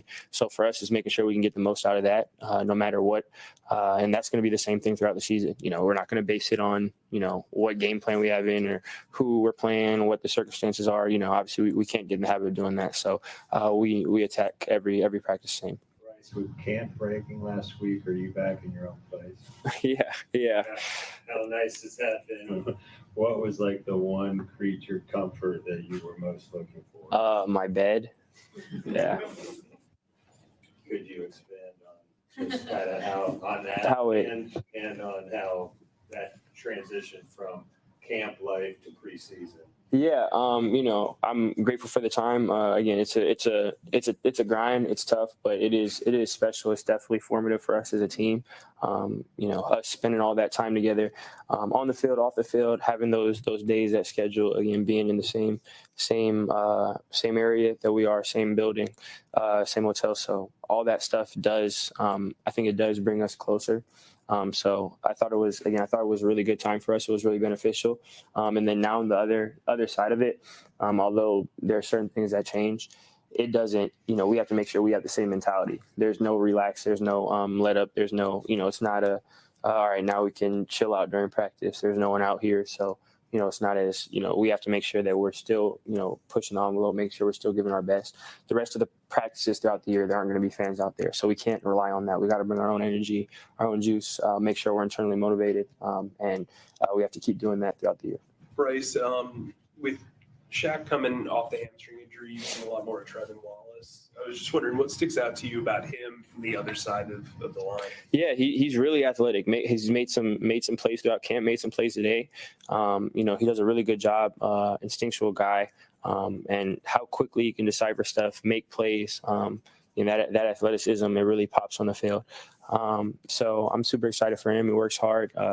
Good guy, good dude in the locker room. So it's been great to watch him develop. When you're a quarterback and there's an inside or middle linebacker or weak side linebacker who is that athletic and who can make that plays, how dangerous is that for your position because he can kind of catch up speed wise? Yeah, it's definitely something you have to be aware of. You have to know, you got to know your players, you got to know, who you're going against, and then, going against Trevin throughout camp, knowing that, windows that may seem big or may seem like it's open, he can get there, he can close them, he can get a hand on the ball, he can go pick the ball off. He can go sideline to sideline really well. I think running backs and linemen up front will tell you the same thing, knowing who can, play sideline to sideline. So it's definitely something you have to take into account. I'm glad he's on our team for sure. He makes it difficult and on a lot of things we want to do. Hey, Bryce, Dave was just in here and said, the offense has pretty much been in. It's been in for about 10 days now. It's just a matter of working off different formation variations off of that. How do you feel like your understanding of the new offense is, and are you pretty good on everything right now, or is it going to take some time? Yeah, no, I feel very confident in it. Yeah, we've had stuff in, we've had everything in for a while now, and it's just been getting different reps, having different formations, different criteria for kills and stuff, different intricacies of the play that we've tweaked. But all the stuff we've had is in, which has been great for us. Being able to get through it early. I think the coach did a great job of how they installed stuff, how they presented stuff to us. Obviously, we had OTAs, but during training camp, doing it in a way that is digestible and understandable and good for us to learn, but also allowed us to accelerate and get through it so that we can go back and run in different ways, and then we can get more than one. I don't think right there. We can not just have it attached to specific days, which I think is great for us learning it, and for myself, just seeing the different, seeing the install and then seeing it come to life. So I think it's been great. I've definitely learned a lot. I feel very comfortable in the offense. So I'm excited to keep growing. How does it play to your strength? I think that they do a great job of taking what the defense gives, but also dictating the terms of what we want to do. I think we're very, very multiple. It's a good mixture of run, play, pass, drop back, movement, some creative stuff that we do as well.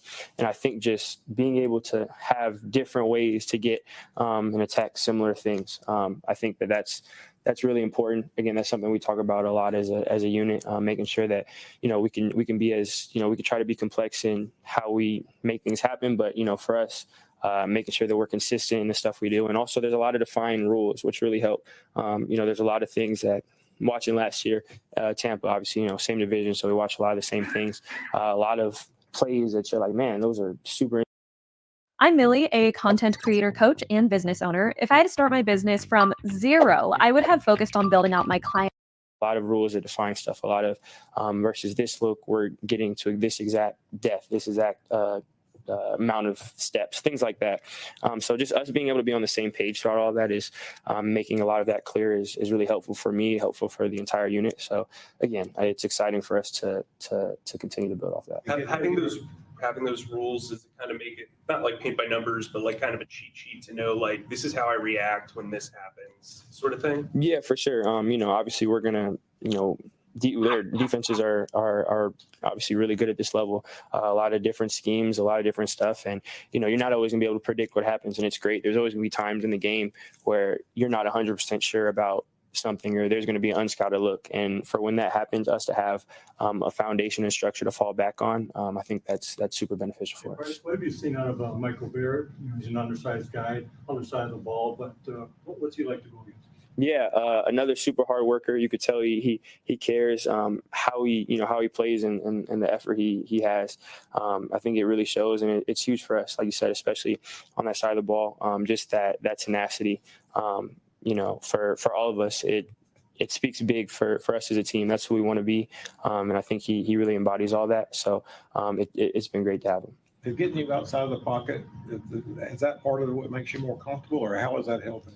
I think it's again just being multiple and stuff. I pride myself in being able to do everything as a quarterback, making sure that whatever it is that week to week we feel like we're the most comfortable in and is the best for us, that I'm able to do that, and comfortable in doing whatever it takes. But just the way that they're able to utilize the system and the answers we have for things, I think that for me is what's the most encouraging.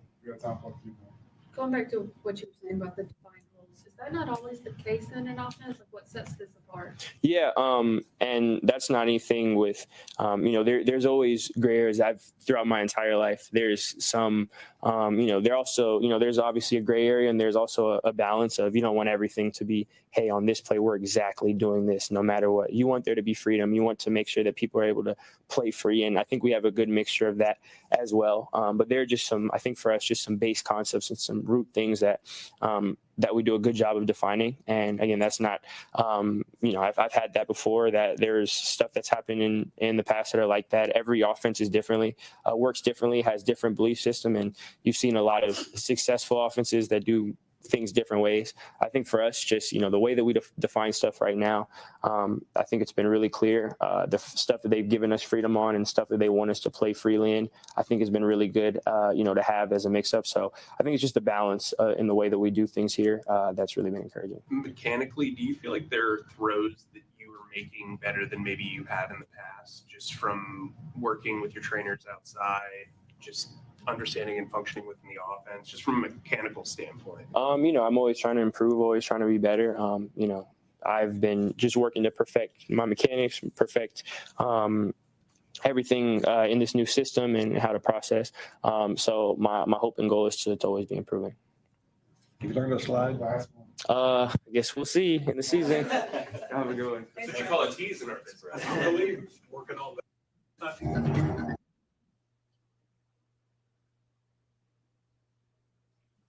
All right, fellas, what y'all think, man? Sound like every other interview. Sound like every other interview. One thing I did pick up, he did allude to the fact that it's good to have this playbook installed early.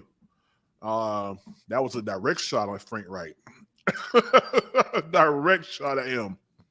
Yeah, we knew what was going on last year, Bryce. We knew what was going on. Yeah. Tony, you there? What up? What up, man? What you thought, man? Hey, like Andrew just said, or that was Nick. I can't remember, but yeah, just That was Nick. Oh yeah, and just like any other interview, I'm glad to hear that they do have the offense installed and they just running different variations off of each play and running it against different variations of defenses that they're possibly going to see throughout the year and tweaking it based on the defenses that they that they play against. Mm-hmm. But it just any other just another press conference. He didn't say anything that moved me one way or the other. Yeah, that's a fact, man. That's a fact. I guess we just got to wait and see, man. I'm intrigued to see what he's going to do for preseason number 3. If they play Bryce, that's going to be a lot of eyes out there, man. I tell you one thing, it's going to be a lot of eyes out there. Be a lot of eyes out there. Well, fellas, I'm over here eating this queso dip, and shoot, we done been on this. Yeah, we hear you smacking in our ear. Oh, I apologize, man. I'm sorry, man. I haven't eaten since yesterday, man. At about my last time I ate was 12 o'clock midnight yesterday morning. So your boy's a little hungry. I feel you. Yeah, real quick, Tony, go ahead and shout your channel out, man. Let the people know where they can find y'all at, man.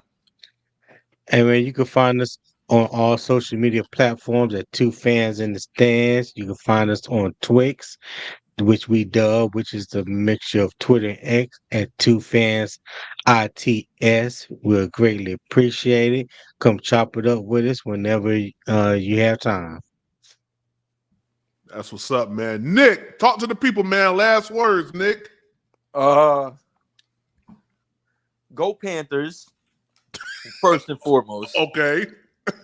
The Bucks, Falcons, and Saints could kick rocks. We coming for that number 1 spot. I like it. I caught you off guard with it. I know I did. I had to improvise. Yeah. Andrew, last words, my brother. Well, it's getting down to nitty-gritty. We're gonna see where this guy can take us in the next few weeks. But I'm hoping he does well. What I hope and what I think are two different things. Hey, Andrew, you're absolutely. We into the nitty gritty. I'm gonna know in 3 months. 3 months from today, I'm gonna know if Bryce is really that guy or not. Yeah. 3 months. From now, that's it. In 3 months, that's all I'm gonna need. Okay. Yeah, by Thanksgiving prime, I will let you know if Bryce Young is the franchise quarterback or not. By Thanksgiving. Okay. We're gonna see, man. I think Bryce Young is the guy for right now. And I'm excited about what Canales is doing. We just got to see it all in totality and all in tandem. But we'll talk about that later on. But fellas, we gone, man. Y'all have a good one. This is your boy Demetrius with the PPP Panthers Prime Podcast. You know what time it is. Let's go.